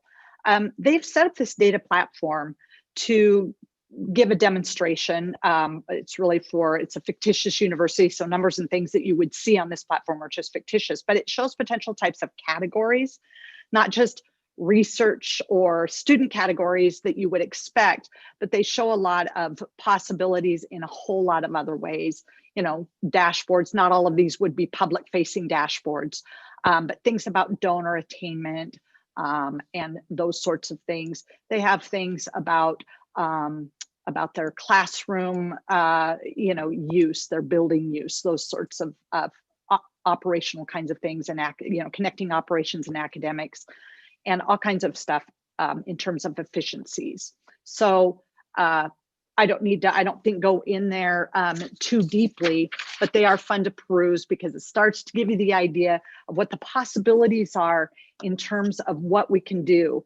And I said this a little bit ago, but for us, this isn't going to obviously happen overnight. This is an investment in time and patience, some bumps along the road, but it is a little bit of a view of where we could go somewhere down the road, and it'll take 2 or 3 years. I don't know. We've not done this before, but this is what we're launching into. So I'd love to open this up to a little bit of discussion with you, to ask you some questions and get your involvement and some feedback around the kinds of data that you use. And maybe one of the places that I would just like to start, I think we struggle a little bit with the kind of data that you need and desire. And this is one thing we really need from you, is your feedback here. You also have a lot of experience on other boards in your profession. So I guess that's my first question. I'm very, very curious about what kinds of data you use in your professional lives to make decisions, or what you're used to getting as part of other boards, and just open it up to that.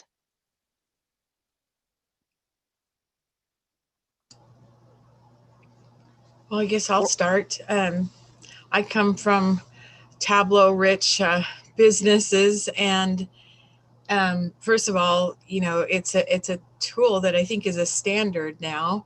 So I'm a little surprised about the state of our data. And what I would say is it's got to be tied to the goals and objectives. And so, and you design it to complement the vision and the schedule and the outcomes that the team all has to be aligned to. And when you're proactively designing, a systems thinking kind of approach to an organization, you need that structure, you need the feedback loops and the observations of that data as you try to design into Tableau. I guess my only other comment is curating historical data is a lot of hard work. And I don't know, I think there's a debate of how you design the tabular nature of data going forward and spending more time on that versus, trying to take all the past historical stuff and try to clean it up. You know what I mean? So it's a huge amount of effort. But I think it gets us into the modern world, and I feel very supportive of the need to do something like this if it doesn't exist. Thank you. I will say from a board perspective, and also from a sort of where business is going perspective, two things. One is having, rather than just getting a bunch of data or a continually shifting set of data particularly at the board level, sort of the more senior you go, choosing a few, KPIs that you want to look at every time you are reviewing performance, and just go to those every time and have those be few, and show the progression of those over time to the board. Just keep it in our face.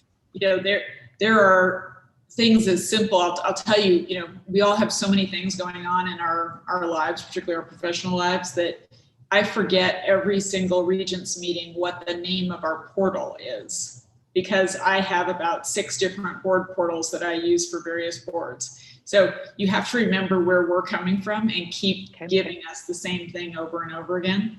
And then the other piece I would say is that where data is going now is not informing, but instead providing actions.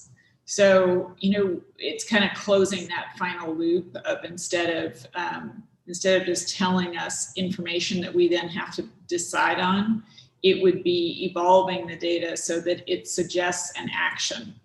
And I think that's where the real bravery comes in when you're thinking about data, is when you sort of say, hey, we're going to have red, yellow, green, and if we hit red on something, we're actually going to take action. And not just sort of look at it. And that's, you know, that's sort of an organizational commitment that takes you out of your comfort zone sometimes, because it means that you may, you know, sort of have given yourself already a locked in decision that is difficult to override. That's really useful. Dr. Kraus, did you have a comment? Yes. Respectfully, Chris, I need to push back on some of these things because it implies that we don't have capability. If I go right now to a public-facing data warehouse page from institutional research, these are live boards. So this is this is admissions. So this is using our Power BI platform that is far less expensive than Tableau. And we also have Oracle Analytic Cloud, because we were talking about not being able to track student data. This dashboard in this particular tab is tracking C- and below and C and above, disaggregated by first gen, minority, sex, that sort of thing. Sure. A lot of the tools that we have, I mean, we have these tools currently. We've been developing these tools. I've been part of this process for a decade. What we lack is the human resources to take the existing data that we have, and a lot of it has to be cleaned. So, you know, we spent this morning talking about efficiencies within ONEWSU, and it seems to me, in going through this and reading through the ONEWSU statement on this, that this seems in a way to duplicate the efforts of IR and ITS. Yeah, I think that, well, first, back to an earlier point in the presentation to say it isn't as if people aren't thinking about these things and doing some really good work in this area, because they are. We have lots of examples of where there's excellent work and folks and experts who can and know how to do these things. Bringing these things to a system level, and part of this really has to focus also on the data culture and bringing these to a system level so that we collectively and collaboratively move forward on how we're going to be able to use the data to make better decisions and suggest better actions is something that we do need to pull together. So I agree, we do have some really good tools. Those what you just showed in the Power BI are examples of metrics that demonstrations that we put together at the very beginning of this process. I don't mean just me, clearly, I am not the data experts. I mean our folks in institutional research. And so I 100% agree with you that investing in our talents is a big part of this. But I would absolutely think that pulling this up into a system level initiative and pulling all of us together to make sure that we get the right folks all working on it together is going to be really, really critical. So, but I respect your opinion. Thank you for sharing that. Right, but institutional research is a systems entity, and it's constantly understaffed. And so anyway, when we did that cost analysis this last summer between Tableau and Power BI, and we had University of Washington, which is a Tableau school, on the call with us. Power BI is so less expensive than Tableau. And in an area, in a time when we're fiscally challenged, it's surprising that we bought it, I guess. Okay. Other thoughts? What kind of, you had mentioned, Regent Redmond, that, and I think this is really a really helpful point for you to have made, is that we live and breathe every day where we go, what we know, where things are, where the data is, what the data says, and kind of curious in terms of what is the best form for you to receive it. How much is too much information? I think that's sometimes where we struggle.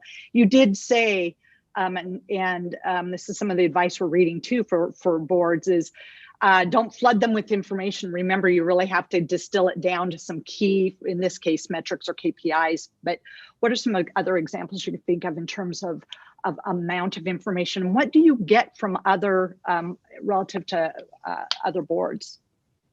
Yeah, I mean, I think you want to give the ability for people to go deep if they want to, but you want to have some sort of a dashboard that is very simple, very high level, and that can be tracked over time. Because what we're interested in is not only where we are, but where we're trending, right? Sort of what's the direction. And so, I would say no more than 5 or 7 sort of key KPIs that we're tracking over time would be appropriate. I mean, others may have different views, but I think you can give a lot of context for those, and we'll no doubt drill into those. But it's just the consistency of the information and the ability to track that information over time. Okay. So Chris, I along kind of what Heather is saying, and I have a BI team, and we're going to be sitting down with Chris next week and Guy around. There's a definite process that we have found in working with each of our business units. We have overarching, like 2 to 3 overarching KPIs as an organization. And then there is actually an interesting process that we'll share with you as to what those business units actually need and how that rolls up into the greater kind of overarching dashboard that perhaps the board is looking at. I think it really depends on your audience, and you're going to have a different series of things and dashboards that you're going to want the board to be looking at, and that consistency of what we're always seeing, to Heather's point. But then, your different partners, whether it's the, Connors or it's athletics or however you guys do that, I would think that they too would have different interesting needs from a dashboard perspective. And if you can kind of meet people where they need to be met on what that data is, you can really start to educate them on the importance of it, and they start to become dependent on it. And kind of getting to where Greg was going is, it does take a lot of resources to do this, and it requires a lot of intention to be really good at governing over data, especially for the size of this institution. And it will require each unit within the system to understand the value of it and use it. But you got to meet them and ensure you're giving them something of value, not what you think they need, but what they actually need to manage to their budgets, to manage to their goals and objectives. And I would assume that's going to be different for each, entity within the system. Thank you. Other regents, Regent Shetler, not to pick on you, but given the data-rich world you live in, I'm curious as to some of your thoughts and maybe the kinds of things that you, how you see it and how you like to receive the information. What don't you like, or what don't you think is effective, perhaps? Well, data is super important, no matter how it's collected. But I think you have to, for me personally, when I'm given opportunity to review data, I want to understand exactly what it is that I'm trying to achieve with it. What is it? How is it going to help me make decisions longer term? There's so many ways that you can slice and dice and parse data. I tend to be a very high level, big picture individual.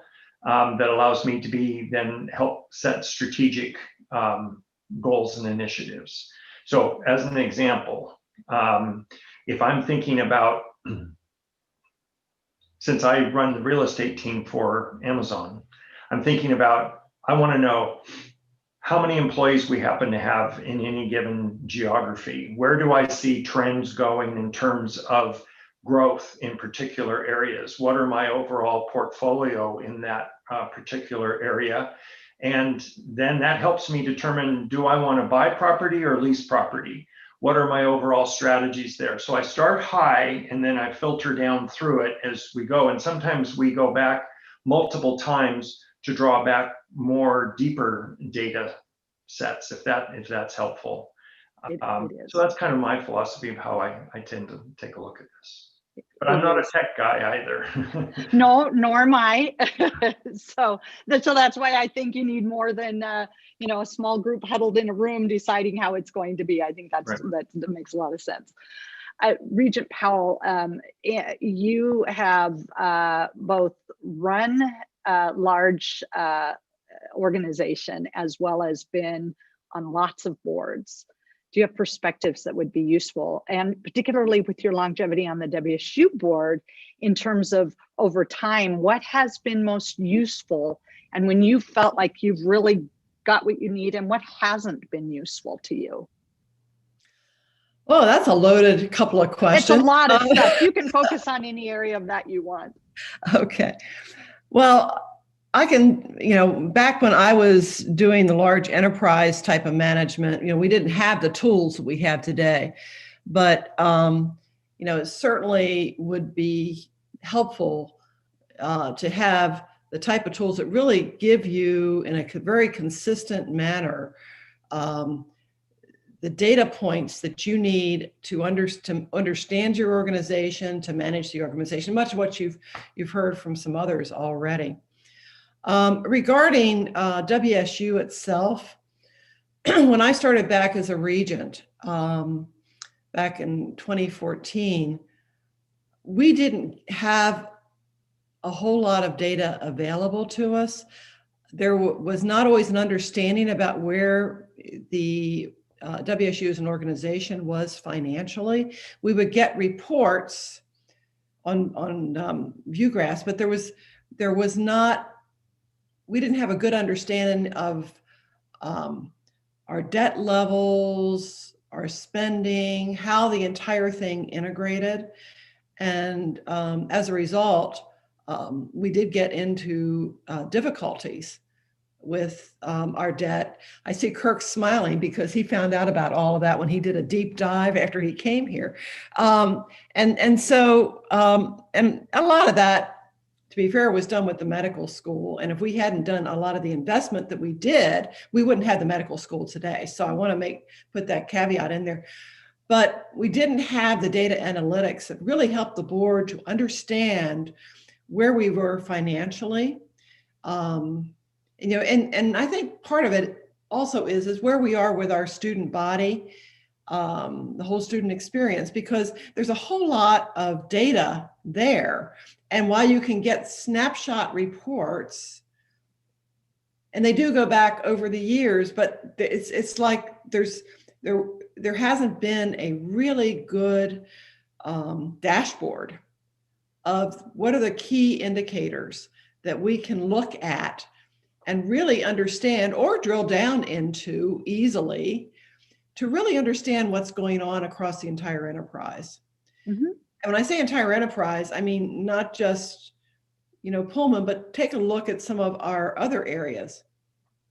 Mm-hmm. And, how many students do we have in Bremerton, for example, which is one of our sort of satellite operations, but, they're all our students too, and understanding what's going on across the entire, broad world.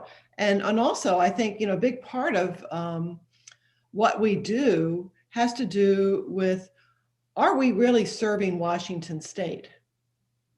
As well, certainly we provide a pipeline of employees for the future and educate our students, but how do we integrate where we need new programs, certificates, if you will, whatever, to serve industry across the state, and where are those trends going? So I think there's an awful lot that we can do with data.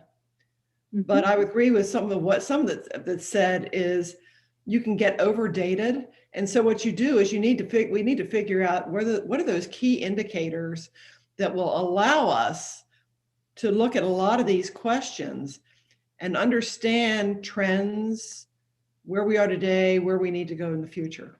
Okay. Well, I haven't called on everybody, Regent Sims, Serna, Shower, and I don't want to mispronounce your last name, Arlie, so I apologize. But I'm interested in any other feedback that you might have, or any advice that you would have going forward, and just any pitfalls and things. And of course, we don't have to make this the last conversation that we have on this subject. We should be talking about it again at the appropriate time. But you all have lived in these worlds where you've had to do the same thing that is here, and that's balance the many big data sets and to discern back into. So really appreciate any feedback that you can provide. Thanks, Chris. This is pretty exciting. I'll just add a couple additional comments rather than repeat any of the really good insights already shared. Right. One thing that I'm pretty used to in terms of the other boards that I participate on is a dashboard specific to the executive's goals. So, we really have a very limited, responsibility. We have a big responsibility, but our one conduit into the university is to make sure that we're supporting and helping our leader to lead. And so I find that even something that's relatively easy to look at is helpful in the work that we're doing on a regular basis in terms of interacting with the bigger goal setting that Kirk and his team are doing. So I think that tends to be valuable. And then the other thing that I would just add is going into, finishing 2 years on the board, there is a massive amount of data and a lot of tremendous dashboards that already exist. And so just trying to get up to speed can be relatively challenging. And so what has also been helpful, especially in boards where I may not be within my industry, like for instance, higher ed is not an area that I have a huge amount of expertise in, that having source data available on an interactive and dynamic dashboard is really helpful so that I can drill in when I need to. So for instance, I'll give you a quick example. What you sent out for us to do in terms of pre-reading, the ONEWSU System, was fantastic. I also knew that I could access an 80-page document that had the report from the chair of the system roles and responsibilities final report. So it's helpful for me to be able to go back and look. Now, for me to find this 80-page report was relatively difficult. And so I think as we start to look at the big KPIs as a university that we're looking at, being able to see that dashboard on a regular basis and then some of that backup data, each of us probably have a little different perspective of what and how much information we want to see. Having access to that, I think, helps us to be ready for these meetings and show up prepared. So that would be just a few of my comments. Awesome.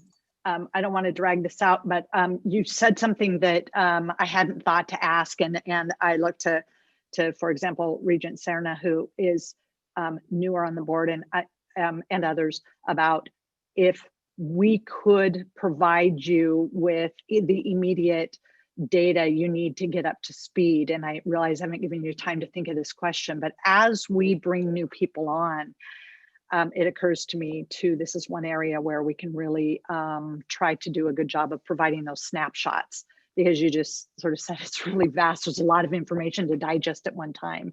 And how could we do that better to give you more insights? And I think also about our student regents who also have to come up to speed really, really, really fast because they have 1 year, they get less time. And so that is something that maybe some feedback that if you could think about, I would really like to have about what you think about that going forward.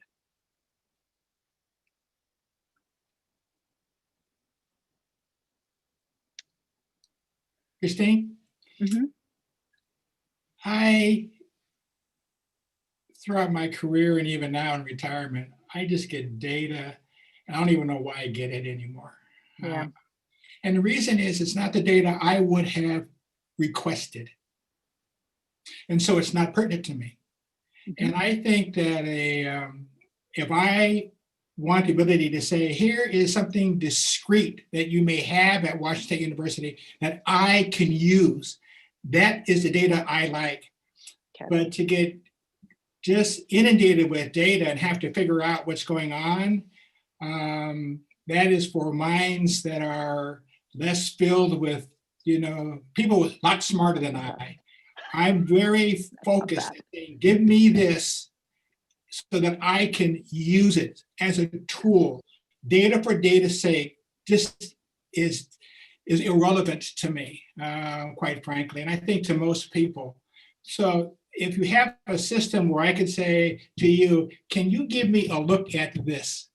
That is the data I would like to have, because it's useful and it's meaningful, and I will read it. I really appreciate that.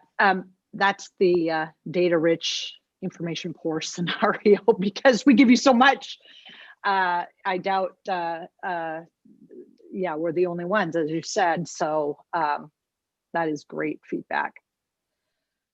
Anything else from any others? So our next steps really are to advance this initiative further, to develop an action plan around this that is comprehensive. We'll be looking to appoint a thoughtful group that's system-wide who can really help guide us. As they stated, I am certainly not the tech expert, the data expert here. I am in the happy position of helping to lead parts of the implementation of this strategic plan, of which I am just so happy and proud to do. But I really look to colleagues and experts to work on that throughout so that we can do it thoughtfully. So we'll have further conversations around it, but that's our immediate next step going forward. Can I lay down one marker, Christine? Please. Just yes, for, of course. for the non-techie here. Now, I don't spend my days at a terminal, but I know how to run computers. And I run some pretty expensive ones when I'm doing the farming. And I can show you really pretty maps of where the computer steers the tractor and applies the product and tell you to the ounce what went down per acre, give you graphs and everything. My banker doesn't ask me that. How much money did you make? How much per acre did you do? He doesn't care how many ounces per acre of this or that I did, even though I know how to do it. But there are some instances where it'd be nice to get some simple information. Like, let's say I wanted to send Christine Hoyt a Christmas card. I can't find it on any of our data here. And I've been trying. And, the simplest, people write websites and things, but they're always written by other people that write websites. They're never written with someone like me in mind that just wants to get some information.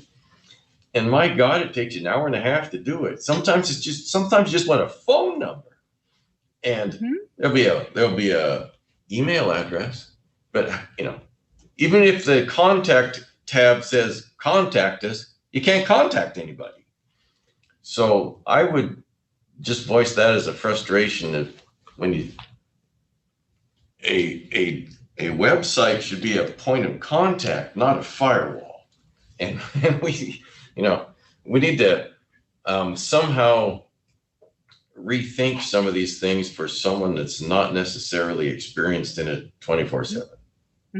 Just as a principle. Advice. Yes. Yeah. Taken to heart. Just a couple things. Excuse me. Thank you for the discussion and for the high level sets of things. And I just want to not address, but a couple key things. It's incumbent upon us to marry in annual goals, the strategic plan with the dashboard for the board. I think that's kind of clear. That's not 30 pages long with 65 different kinds of things. What's the strategy? What are we trying to do? What types of things do you need to monitor? I think that's key. One of the things Greg talked about that I think is also really important that Chris didn't really mention is we've got a lot of people working on stuff. It's not that people aren't working on things, but we have not been successful at really coordinating. We got ITS doing some great stuff. We've got institutional research doing great stuff. We have other folks doing things, but the system discussion is forcing us to pull people together and say, we got to have a tool, we got to have a set of things that we agree upon and things like that. And again, it's not overt hostility between groups, it's just lack of coordination over time. So that's also something that we need to be actively engaged in, because there is some outstanding work that's been done, but at the same time, we've got to make sure it's accessible to people and it's useful. So you should expect at the next Regents meeting, when Chris does a little bit of an update on the strategic plan and where we are, that we'll come back with some more concrete suggestions from this discussion about what types of things we think are important and why we think they're important. And that'll help us build out, some stuff for the board, particularly next academic year as we take the system stuff to the next step forward. This is going to be really, really important to do. So anyway, good discussion. Thank you. Many, many thanks. Mr. Chair, we're 6 minutes off, man. We're doing pretty well. Yeah, we're ahead. So I don't know if Dr. Dewald is ready to present or not. Is he on? He should be. Dr. Darrell, Regent, ready to go? I'm here. Why don't we go ahead with your presentation if you're game? Can I tee this up a bit? Oh, please. Thank you. So one of the things that as we talk about some system restructuring, and Darrell is serving as our Vice President for Health Sciences, over the last year or so, and I'll let Darrell talk more about this, we've really been able to sort of start to see some real synergy between our Spokane Health Sciences programs. And Darrell and his team have dove down and looked at budget and what kind of health sciences programs we may want to move forward with as a system, utilizing our different locations and things. And so he met with myself and Elizabeth and others and kind of laid out a little bit of some of, here's not just what we're doing, but here's what we're thinking in the future. And that includes some challenges around budget or challenges around the way we do things. And so rather than come to you all as a board and say, we want you to approve X, you go, well, why are we even approving this? Or where is this coming from? So instead of a bunch of future action items, I wanted Darrell to come in and describe a bit about where we are and what some of the challenges and really exciting opportunities are for the health sciences at WSU moving forward, so that we have a chance to have some discussion before we actually ask you to act on something where you go, I'm not sure why I'm being asked to do this at the present time. So I've asked Darrell to be specific today about some of the challenges and not vague. And I encourage you all to ask questions as he talks about some of this, so you get a sense of where the health sciences and WSU Health, as we would brand it, might be in 4 or 5 years. And I'm excited by it. It's neat to see. And that's why Darrell's talking with us today. So Darrell, take it away. So thank you. And thanks for the opportunity to share a little bit of what is happening in the health sciences. I'll go ahead and give you a prelude that when I talk about the health sciences today, I'm going to have a focus on medicine, nursing, and pharmacy, and not on vet med, which is one of our great strengths in the health sciences. So I serve as Vice President of the health sciences. I'm going to try to share a screen and walk you through a little presentation, hopefully, that will stimulate some conversation. So Kirk, thanks for teeing it up. I've been at WSU for 10 years now. I had opportunity to serve as the Dean of Sciences and then Dean of Arts and Sciences for several years. I transitioned here as Chancellor about 3.5 years ago, and then was appointed into Vice President of Health Sciences 1.5 years ago. And the Vice President role illustrates my system responsibilities. So one of the key things that I would like to communicate is that WSU Health Sciences is a system within a system. Now, if you think about the Regents' approvals and actions, 10 years ago, they decided to brand WSU Spokane and committed to being the health sciences campus. So very often you'll see WSU Health Sciences Spokane. But what I want to illustrate today is that our health sciences system is across the state. I'm going to show you some information in just a few minutes that will illustrate that even more. But our College of Nursing is at multiple sites across the state. Our newest, and College of Nursing is about 50 years old. Our newest college, 5-year-old Elson S. Floyd College of Medicine, is across the state. And our 100-year-old College of Pharmacy, and now Pharmacy and Pharmaceutical Sciences, is about, it's 100 years old, and it is in multiple sites across the state. So the health sciences, we are curious. We are committed to growth. We have a growth mindset. We're committed to efficient excellence.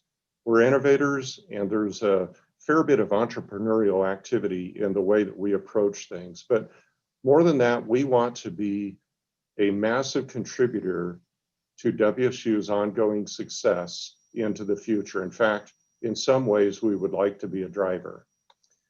So our mission is really about healthier Washington, healthier residents of Washington and the region. And you're going to hear about a little bit of that. So our education is for those practitioners and researchers who will go out and have massive impact on society. But it is really about educating leaders. Our research is about solutions for society. We're heavily applied or translational. We're moving more heavily into clinical research, and I'll describe some of that. Many of you are aware that we are now providing healthcare through Range Health and Bobby Health. But we accept our role in the land grant mission of Washington State University as innovators and contributing to local and distributed economic development. So a little bit about our colleges. So we're referring to our activities as WSU Health because it's a multi-pronged effort that spans beyond just the education research. It is beyond just the economic development, even the healthcare. We are a community-based, is the way that we're referred to, but I would say a community-engaged and community-committed organization. So the Elson S. Floyd College of Medicine has our medical program, nutrition and exercise physiology, and speech and hearing sciences. So we have right now 274 medical students. We'll eventually have 320 medical students in the College of Medicine. Dean John Tomkowiak, our founding dean, he and his team is doing an excellent job. And we are in the last stages of the accreditation process. In June, we will be considered for final accreditation. As many of you know, we're hoping most will participate. We will be graduating our first class of medical students. Those MDs will go through a match process in March for their residencies. We're proud of what we're doing in the educational frame, yes, with our students. But one of the really amazing things with the College of Medicine is that their research program is growing exponentially. They have already acquired in total more than $75 million in grants in their short lifetime. So it's an amazing group, very innovative, very progressive. They're at the cutting edge of diversity, equity, and inclusion as part of the framework of their education. I can talk more about that a little bit later. Our College of Nursing, our new dean, Dean Mary Coythan, has really assembled her team and moved them forward. She's been here 6 months. We're really pleased to have her leading our College of Nursing, but it is a great group. They're across the state. They're committed to the health of our citizens. Their research program is also growing substantially.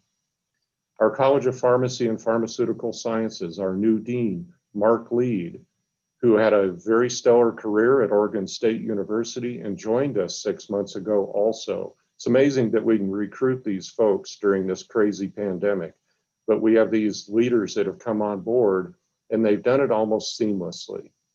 So Mark and his team are looking at their programs. The PharmD program, it's the largest one in the state. They're looking at ways to sustain and balance their educational program. Many of you have heard this before, but their research has grown from less than $500,000 a year in expenditures to now over $10 million a year in expenditures in the last 10 years. It's a really powerful group. One thing that I should point out is all three of these colleges collaborate extensively internally. The College of Medicine alone collaborates with educational programs and research programs with every other college in our system. So where are they geographically? Well, they have focal points in Everett, Pullman, Spokane, Tri-Cities, Vancouver, and Yakima, but they're distributed across the state. So we're pleased with the collaborative nature and the progressive nature of how they approach what they do. So let's talk a little bit more specific about the students. This is the Health Sciences Spokane campus. So we're about 2/3 professional and graduate students. You can see our faculty and staff. It's grown quite a bit as we've tried to mature our medical school so that it can offer the programs that it currently does. But this is another representation for you to think about the growth in our health education programs. From 10 years ago, we've grown to 1,100, and now we're at over 1,700 students. But one thing to keep in mind with this number, which pales in comparison to the sheer numbers of students in Pullman, for example, is that these students predominantly have a tripartite educational program. They do their face-to-face didactic, that's usually 2 years. Then they do a clinical skills development that is often in-house but connected. Then they do experiential learning in clinical environments distributed across the state. We are very connected in medicine, pharmacy, and nursing across the state, and our students are dependent upon the goodwill and the partnerships of the health systems and the clinical leaders across our state. So our research is both laboratory-based research and community-based research. As I mentioned, this is growing significantly, and I'll show you some of the numbers. I could go through some details about this, but what I'd like to do is just point this out and to get questions from you as we go. But in autism, cancer, and chronic disease and illness, we do drug discovery, drug design, drug delivery. And this includes things like our neurological disease and brain function research. An area of not only emerging, but sustained strength is in our community and population health.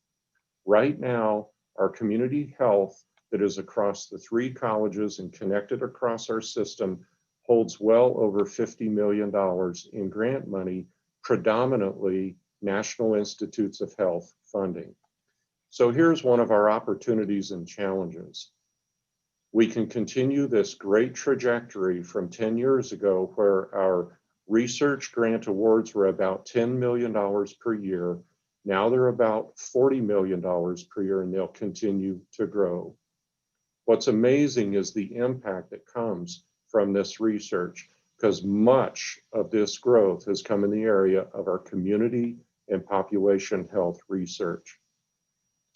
Another area that we are pleased with is the growing partnerships with the tribal nations. Our native health programs here in the health sciences linked very closely with what is happening across our system has been able to grow the number of students, provide pipeline and processes to onboard more native students in our programs, but get them involved in the research, and the partnerships involve actually serving the tribal nations in a more effective way. We have some outstanding leaders who have really helped us in just the last year to almost by 30% increase the number of matriculated Native students and to have an influence on the system. So what are we trying to do? Long-term, sustained partnerships with the tribal nations. This involves everybody in our system. We have some key leaders here on campus in all 3 colleges and at our campus level.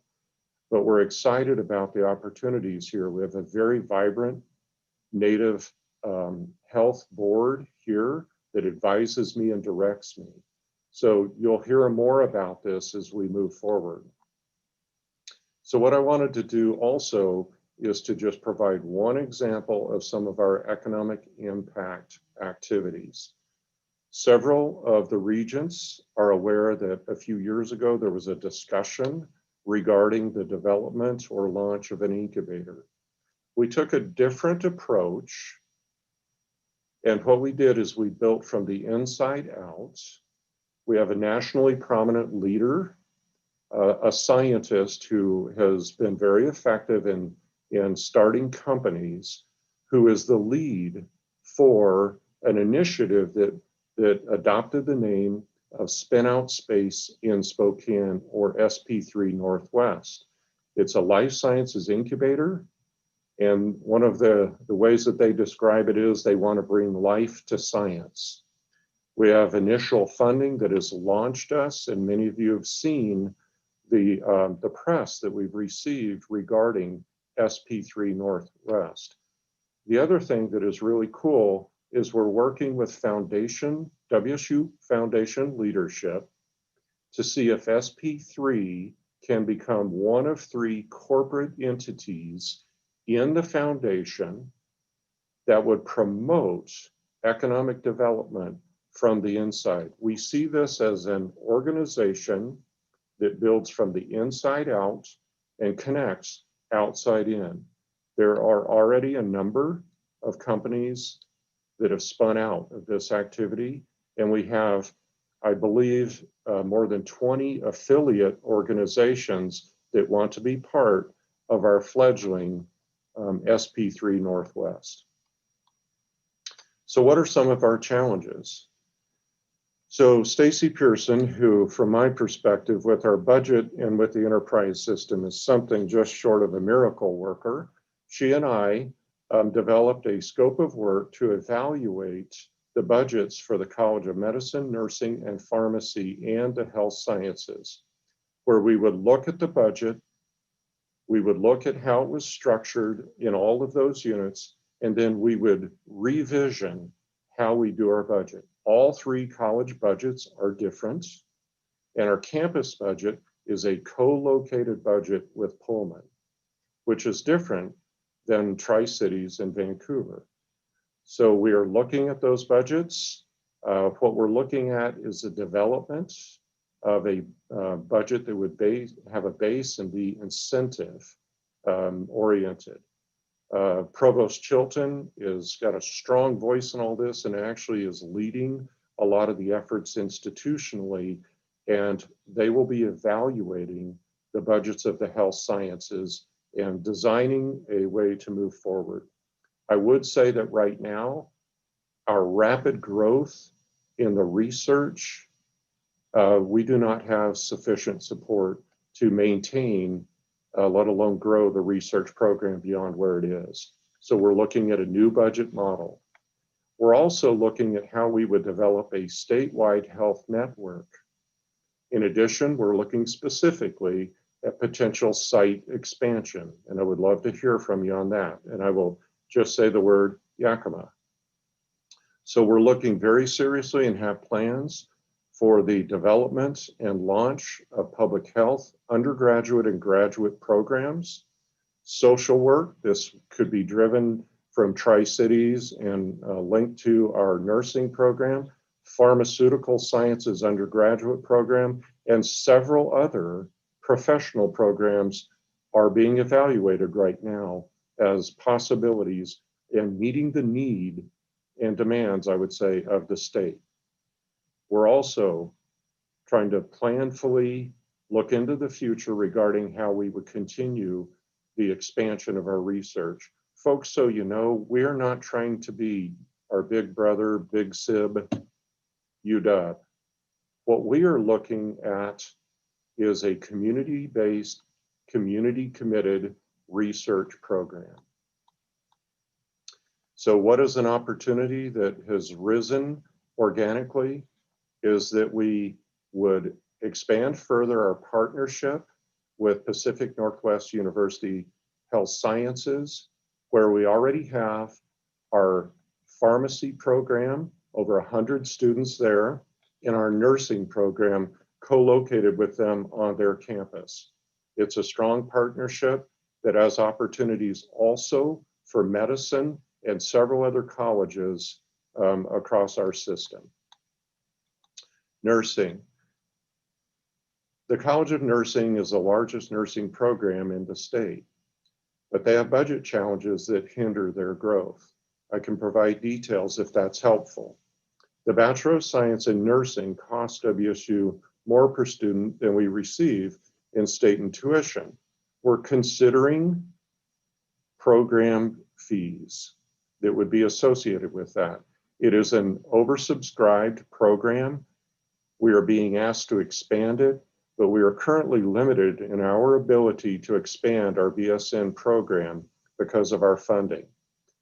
The Doctor of Nurse Practice program started 9 years ago with 30 students. It is now over 200 students. This is a powerful program to serve the primary care needs of our state. So we propose that the College of Nursing and our health sciences would receive some of the DNP tuition, and potentially that we would increase the program tuition, which currently is one of the lowest tuitions in our nation for a DNP program.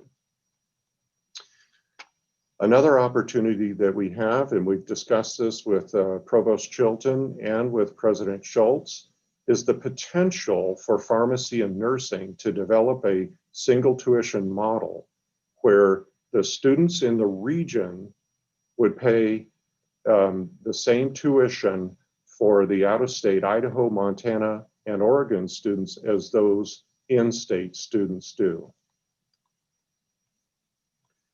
I want to remind you that we are an organization committed to serving rural and underserved communities. We want to not only remain relevant and accountable to those communities, but be committed to them. So I want to highlight our connectivity across the state. And I'm actually going to try something here to just increase this image. So the dots on this state of Washington map indicate the clinical affiliation agreements that our College of Nursing, our College of Medicine, and College of Pharmacy and Pharmaceutical Sciences already have across the state. Just so you know, over 1,000 agreements are in place with clinics, hospitals, health systems across our state from these colleges. And it represents a health network and a commitment to the communities, not only of Eastern Washington, but of the entire state of Washington. We're committed to developing and growing our health network, which involves education, research, and then healthcare delivery. So I want you to think about our health sciences as a system within a system. We are about partnerships. We are about working with others because we cannot do a lot of what we do on our own. This image represents an event where we partnered with the VA, and that partnership allows the VA to operate outpatient clinics in our teaching health clinic here in Spokane. But we are looking for federal and state partners. We are developing further our health system partnerships, and we are working with communities. So having said that, I want to stop and provide you the opportunity to provide guidance, ask questions. So I will, I'll give you the chance to do so. I had a quick question, Daryl, if you don't mind. When you touched on the tuition model, so I understood what you might be considering is offering the out-of-state students the opportunity to attend paying the same price as the in-state. Is that what you were considering? Or is it Yes, Regent Blankenship. We are considering that. We have currently border bills, as they're called, with Oregon and Southwest Washington, and they're very effective at what I would say is more about regional impact and less about student recruitment, but student recruitment is part of that, right? And how would that dovetail? We have, marketing's probably the wrong word, but we have presented the medical college medicine as serving in-state students first, and I'm sure that's the ratios are going to continue to be favorable to in-state students, but we were quite proud that all of the applicants were Washington residents or had a tie to Washington. So as you should be proud. So the medical school will continue in the way that it is recruiting. As you know, I mean, we have more than a dozen applicants for every seat in our medical school that we can provide, even with the Washington affiliated program that we have. But Brett, that's why I presented it as nursing and pharmacy. Maybe sometime down the road we can revisit, but I think that's in the distant future. What we see with medicine, though, is that we're on the pathway to serving the state of Washington. One of the challenges that we do have is where all those students will place in their residency programs. But we are trying to keep our medical students in our medical program Washington focused, but we're actually being asked by surrounding states and communities, would you consider maybe reducing the stringency of those requirements? It's an interesting conversation, Brett. It's about a regional impact. And I think that that's what WSU Health is already happening. But yeah, we just focus for now on nursing and pharmacy. So you mentioned nursing, that we have a gap right now between cost of delivery of the degree and what we get in tuition and fees. But that's the one that you're saying you're thinking of making it the same cost for out-of-state students as it is for in-state students? Yeah, it's a consideration, Heather, but with nursing, it's partly because of the way that the nursing budget is structured. So right now, our College of Nursing, the way we launched the DNP program, we don't see the tuition coming back to the College of Nursing. It's just something that happened, and it's the way it was initially structured. Now, we're being asked to expand our footprint in nursing, so we are going to be challenged with if we maintain a state tuition for the surrounding states, we're going to have to grow our programs. One of the things that for all three of these programs, there's a commitment to the state, but especially in nursing and medicine, Heather, most of the students are from the state of Washington. I mean, it's more than 80% even for nursing. Daryl? Yes, Ron. There was a brilliant doctor over here named Dr. Ben Danielson. He was at Children's and he was at the Odessa Brown Clinic, and he was there for years. Matter of fact, he raised more money for Children's Hospital than any doctor, and he sustained Odessa Brown Clinic. He just left the Children's Hospital here with a lot of anger over what he called the systemic racism that exists in the healthcare delivery system everywhere. He was pretty blunt. He's now at the University of Washington Medical School. Whether he stays there, I don't know. But I would hope that you could call him for several reasons. One is he is the nicest person on the planet. I mean, they don't make people like Ben. They don't. He is, and he's brilliant. And he doesn't throw around the issue of race carelessly. But he says that it is difficult now in the field of healthcare to deal with practitioners where there isn't a level of racism in their attitudes and their approach. So I would, if you call him, he's at the University of Washington Medical School only because I think that they really wanted to give him a place to sit for a while, and that they have a strong affiliation with Children's. He's left now Children's and Odessa, which is devastating to the community because those were, Children's had its own major culture and Odessa was our heartbeat.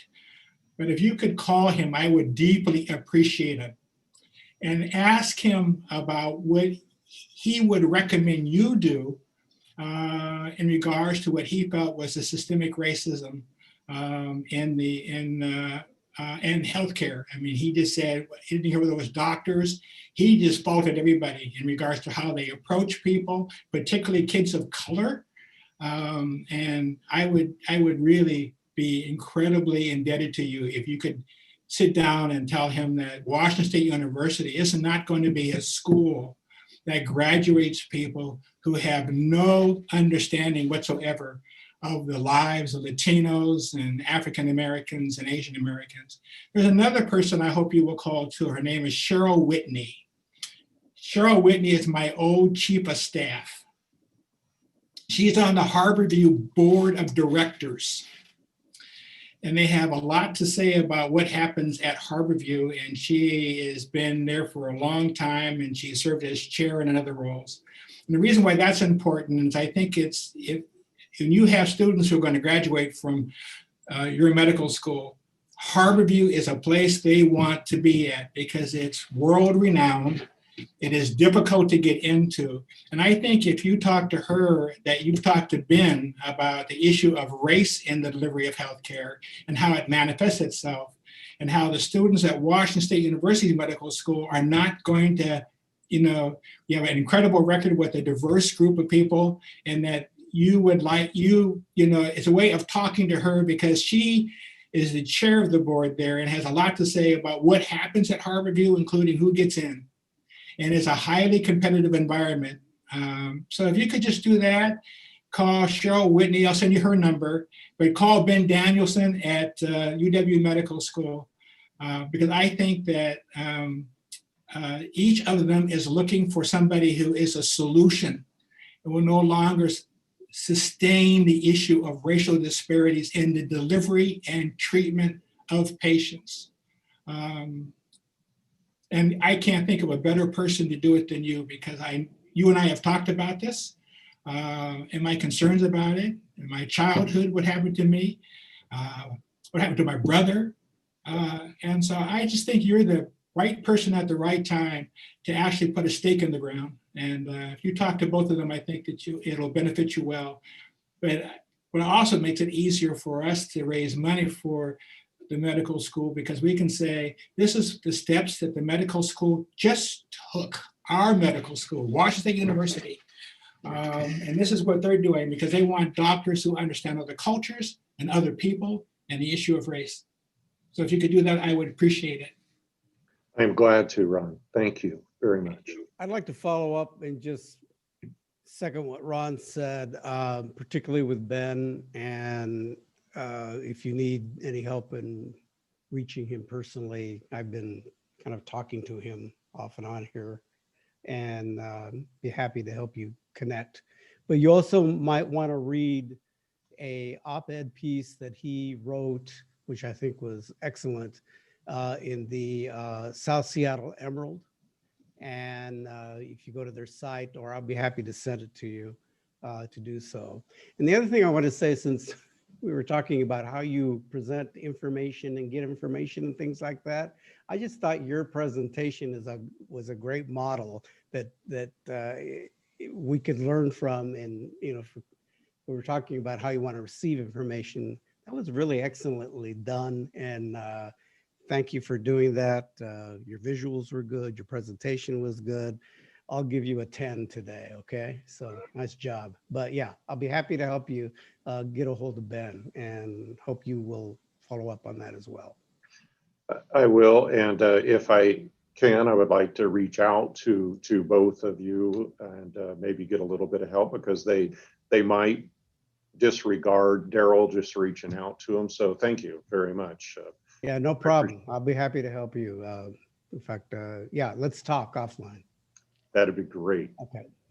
Daryl, just two things one thing that I had brought up earlier is just really our, well, one, I think it'd be really nice for the board to know who our graduating students are this year, and a little bit about each, just maybe something that you just share with us via an email or something. But I've had the chance to get to know some of these folks from the time that they stepped through our doors that very first day. And it'd be great just for the board to have some understanding of really how remarkable some of these people are. And it's pretty exciting that they're Cougars too, by the way. So, but just the clinic, our mobile clinic, maybe you could just touch on that a bit, just so that the board understands kind of how that is working and how pretty awesome that is, that, we're just rolling down the road with some really cool stuff, literally.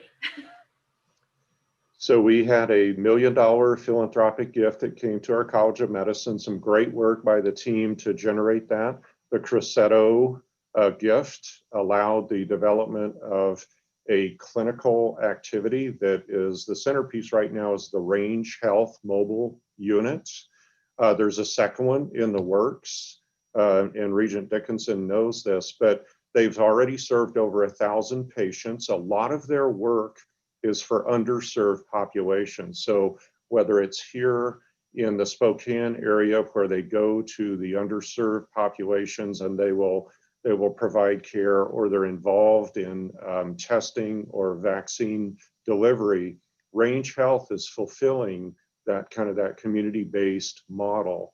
And we'll have the second one hopefully ordered and coming online in about a year. But Range Health and Bobby Health are integrally connected. So they're part of the delivery of our clinical practice plan.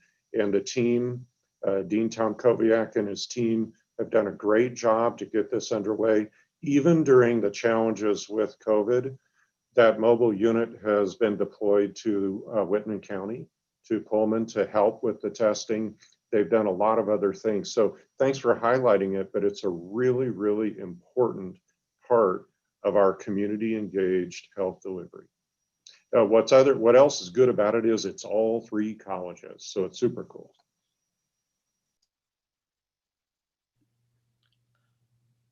Daryl, this is Laura. I have a question about the collaborations in Yakima. It sounds like they're going very well, but I was just wondering, beyond the pharmacy and nursing, about the collaborations between our medical school and PNWU, and how that was progressing, because there have been conversations going back to about 2014, 2015 timeframe that I remember, where PNWU had a great interest in future collaborations at that time with the WSU Medical School that was still in the works. So some really good things. Our deans interact so their dean of medicine and all 3 of our deans, and I think Dory Borgeson also is got some interest. So this is across our institution. But an example of our growing collaboration with them, Laura, is we have just identified a leader for Yakima Valley Interprofessional Education Consortium, multiple institutions. And guess what, Arlie, you'll like this. So it's a leader out of pharmacy, and she is stepping into that role. So we see a continued conversation and expansion of what we can do together. As many of you know, PNWU has a similar model, or excuse me, a similar mission, but they are not a research organization like we are, and they have not launched the graduate medical, the residency programs like our growing medical school has. I think most of you know, it was publicized that our medical school is doing great things, a residency program in Everett. But we're looking at how we would work with them, Laura, across the state. Our educational programs linked with theirs, and then Heritage and Central and other organizations, and then how they can integrate with us and to some degree in the research expansion, but again, very much community-based research activities. So there's just a lot of stuff going on. I could give you a grocery list of those things, but it's very cool. President Schultz met with their president and provost recently, and it was just a really stimulating conversation about what we can do together in the next 3, 5, and 10 years. So they are good partners. They even have some of their students that they lease space here in town. Now, we'd rather work with them because they also have clinical site needs like we do, instead of them being kind of oppositional. They're great partners. We continue that conversation. They like their affiliation. I think I can confidently say with WSU. That's great. Thank you very much. Any other questions or comments for Dr. Dewald? Thank you. Well, that was a great update. Yeah, thanks, Daryl. Do you want to say a few more words? I'm all good. Thank you very much. I appreciate your time. That was a great report. It's always great to hear what's happening in Spokane. Thank you. Next on the agenda, we will have a legislative update, and we have Chris Mulick stepping in for Vice President Kerr to talk to the board. I think he's online, and he was a media star today. He's in an article in the Daily Evergreen, and I know he's really proud of that. So. Well, thank you, Mr. Chair. And as a former reporter and editor of the Daily Evergreen, it's always a privilege to see your picture in it. Maybe with few more pounds on and a fewer hairs, but nonetheless, a great publication to be in. Appreciate the opportunity to be called in from the bullpen today. I'm going to give you a little bit of a briefing on the legislative side. It's going to be very state focused. Colleen has indicated that we'll get a federal briefing distributed to you. I can tell you from the state side, there's a whole lot of interest in what the federal government already has done with their second stimulus package and what they will do with a possible third. A lot of interest in understanding how some of those dollars will flow down to the university. And of course, we're all interested in seeing if any further stimulus package will provide any relief at all to state and local governments, any relief to the state government that reduces their problem statement, ultimately reduces our problem statement. So I'm very eager to see what will happen there. So the legislature today is wrapping up the second week of its 105-day session. It is a remote session, as you know. Most members are at home, Zooming in, just like we are here. There are a number of members who are in Olympia. They are primarily sequestered in their offices. Some of them are there because that's where they can get the best Wi-Fi, which is a legitimate issue for them. This has tremendously affected the process. There are fewer interactions. Olympia is a place that relies on chance encounters. Oftentimes, I say chance encounters, but they're deliberately sought and received. There's no 90-second hallway conversation. There's no pulling a member off the floor or out of committee. What I'm hearing from members and staff is that they're frustrated that if you don't have a 15-minute Zoom meeting, you're not going to get FaceTime with an individual, even if all you need them for is 2 minutes. So everyone is adapting to this new process. As you might imagine, legislators are quickly weary of Zoom meetings, which don't have the same qualitative nature as a one-on-one experience in an office, and email inboxes are jammed. And so its communication is really challenged. They've changed the flow of session to try to restrict the total throughput in terms of number of bills, knowing that the process when they actually get to the floor and they're pulling a bill out of rules to the floor and then off the floor, it's just going to take a long time. Ultimately, what we're going to see is fewer bills get through the process. And we're certainly seeing that in terms of the number of bills going to the higher education committees. They are much fewer. At the same time, though, I would say that we're involved in a number of very heavy policy conversations. There's a lot more scrutiny out there for the bills that are there. And one of the real trends that we're seeing this session, and we knew we would, is that issues pertaining to diversity, equity, and inclusion are really filtering through a lot of the things that we're working on, both on the policy side and the budget side. One of the things, and I wasn't going to mention this, but given the conversation that you all just had, I was preparing testimony this morning in support of legislation that we're going to give on Tuesday to create standards for equity in medical education.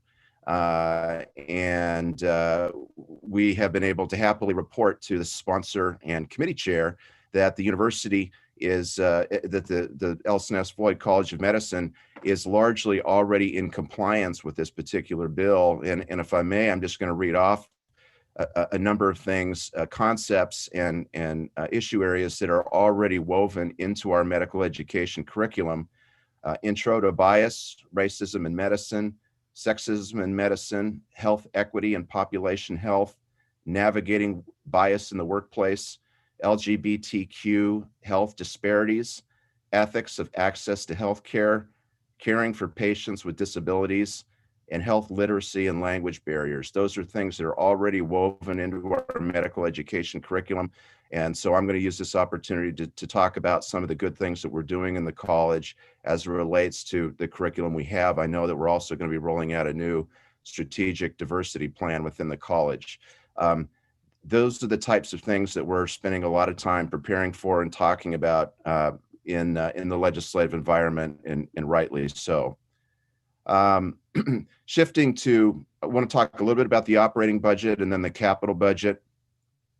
The governor's budget, which we saw in December, is widely held by the majority caucuses in both chambers as a good starting point. The high level for us certainly is that it avoided dramatic reductions to appropriation. It did include a furlough program for all state employees, which was included very late in budget development, and they are abundantly aware of the operational challenges that we would face and all of higher education would face with that. I'm happy to answer questions about it if there are some. I was just talking with the governor's office and OFM, or the state budget office, just this morning on that point. The governor's budget, though, despite the modest reduction, did manage to fund our request for the final sliver of funding for the College of Medicine to complete core funding for the College of Medicine. It also provided partial funding for our maintenance and operation request for the new academic building at WSU Tri-Cities. And then it also, I will say, refunded the soil health research initiative request that we advanced last year successfully, only to have it vetoed by the governor at the outset of the pandemic. The governor liked it so much he funded it in his budget, even though we didn't ask him to. And the State Department of Agriculture has been pushing on that. to try to get that refunded as well. This is a decidedly no cuts. It's not a no cuts budget for higher ed. I would say at a high level, one of the things that we're watching is that, and certainly we've seen over the course of the legislative interim, if you go from June, when we were looking at a $9 billion statewide problem over 3 years, our economy has proved to be incredibly resilient, even if the impacts of the pandemic have been very unevenly felt. But tax collections have routinely outperformed expectations since June. Just 2 days ago, we got the most recent monthly tax collections report that indicate that for the past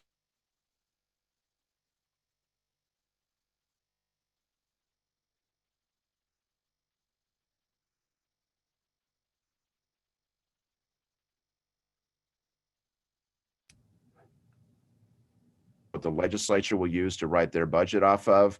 If our economy can just hold out for a few more months, our legislature is going to be in a place to write a 2-year budget that will be able to avoid the kind of dramatic reductions that we were all really fearing just a couple of months ago. And it's put us in a position of being able to change our language just a bit. In June, I would oftentimes finish meetings with legislators, telling them that, we need them to do the very best that they can for higher ed.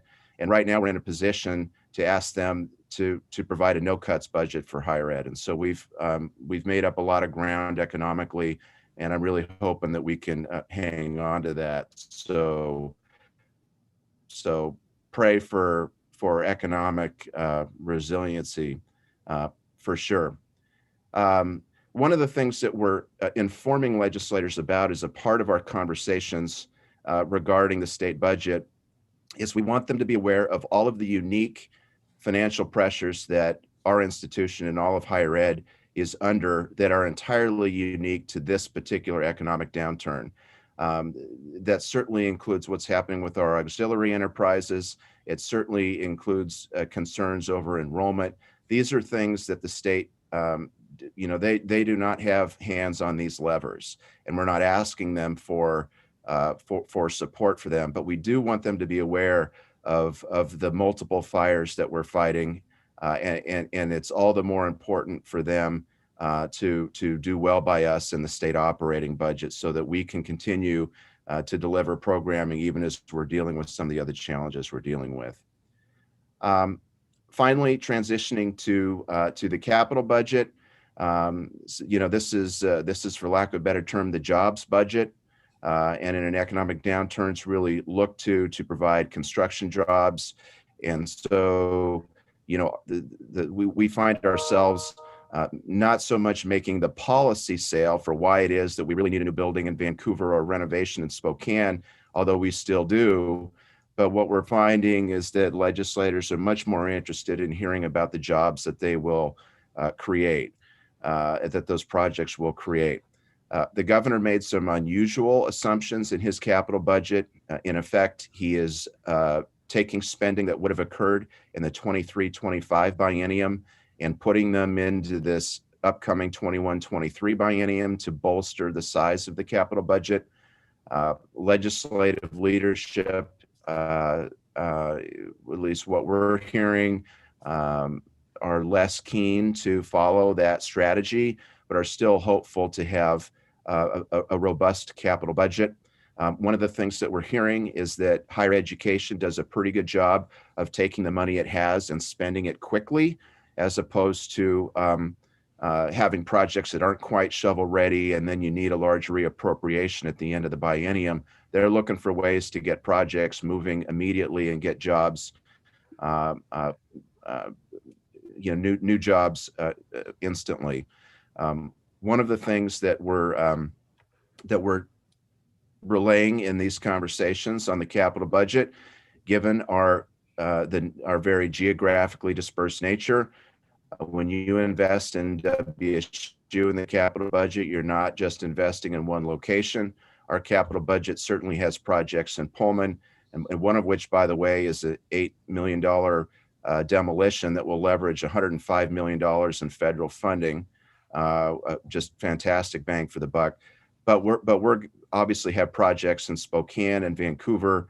And when you contemplate where we will sprinkle our minor works funding for preservation activities, obviously we've got outposts all across the state.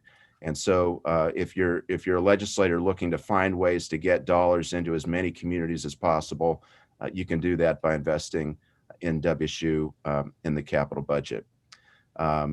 So with that, Mr. Chair, I'm happy to entertain questions and conversation. Any questions for Chris? If nothing comes up, you want to comment on our Olympia Day approach, or our Regents Day approach, I guess we'd say. Sure. Yeah. So we have our annual Regents and Trustees Day event next week. It is dramatically different from what we would normally do, recognizing that legislators are easily weary of Zoom meetings. What we're planning to do is to get Republican leadership from the House and Senate in one meeting, Democratic leadership from the House and Senate in a second meeting, and we'll be bringing a number of regents and trustees from the 4-year and the 2-year sector together. It's limited speaking roles and all of that, but a good show of force. And we've circulated a letter that really contains all of the budget principles that we have agreed on with the 2-year sector, and those will be distributed as well. I have to say that one of the things that's really important, and one of the things that we haven't had going for us in a recession before, is our very strong relationship with the 2-year sector. And that's really serving us well. I think from time to time, it's been pretty easy to divide higher education. And right now, our relationship is being tested, and it's proving to be incredibly resilient.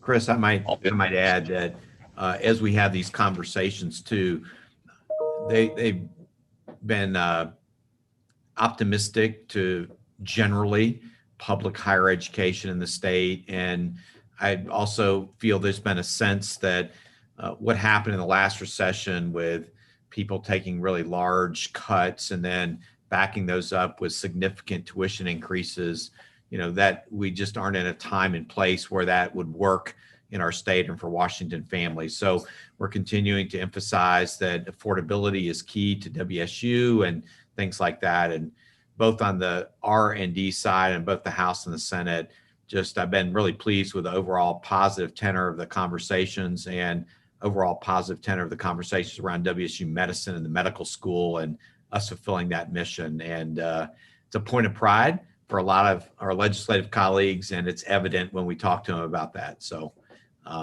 it's felt good so far, as much as it can. And I was telling Chris the other day, I miss a little bit of those of you who've done stuff in Olympia know that, you move around quickly and you have hall conversations and you see what other people are hearing. And I miss that level of excitement and energy when we're there, but I'll take the quality of the conversations we've had, and a lot of people are more than willing to give us quite a bit of time. So it's been really good so far. Any other comments for Chris while he's on? Thank you for the great report, Chris, and for always doing the heavy lifting for us over there. And whatever we can do to help. Have a great report in April. So thanks, Chris. Awesome. You bet. Thank you. The next to-do list on our agenda leads us to public comment period. And we have devoted the next 10 minutes of the meeting for the public to provide comments to the board, preference given to speakers who are speaking to matters that are before the board or will be before the board at future meetings. And prior to comments, it is asked that a commenter please state name, affiliation, and subject matter. And there is a 2-minute time limit per speaker. I will ask the clerk if anyone has signed up to present. We have no one signed up. No one has signed up. That leads us to the end of the meeting. If there are no other issues that a regent would like to present, I will adjourn the meeting and announce that the board will hold the next regular meeting March 11 and 12. Thank you so much for your time through these challenging circumstances. Thank you for a great conversation and a great meeting. Thank you very much. Thank you. Bye. Thank you.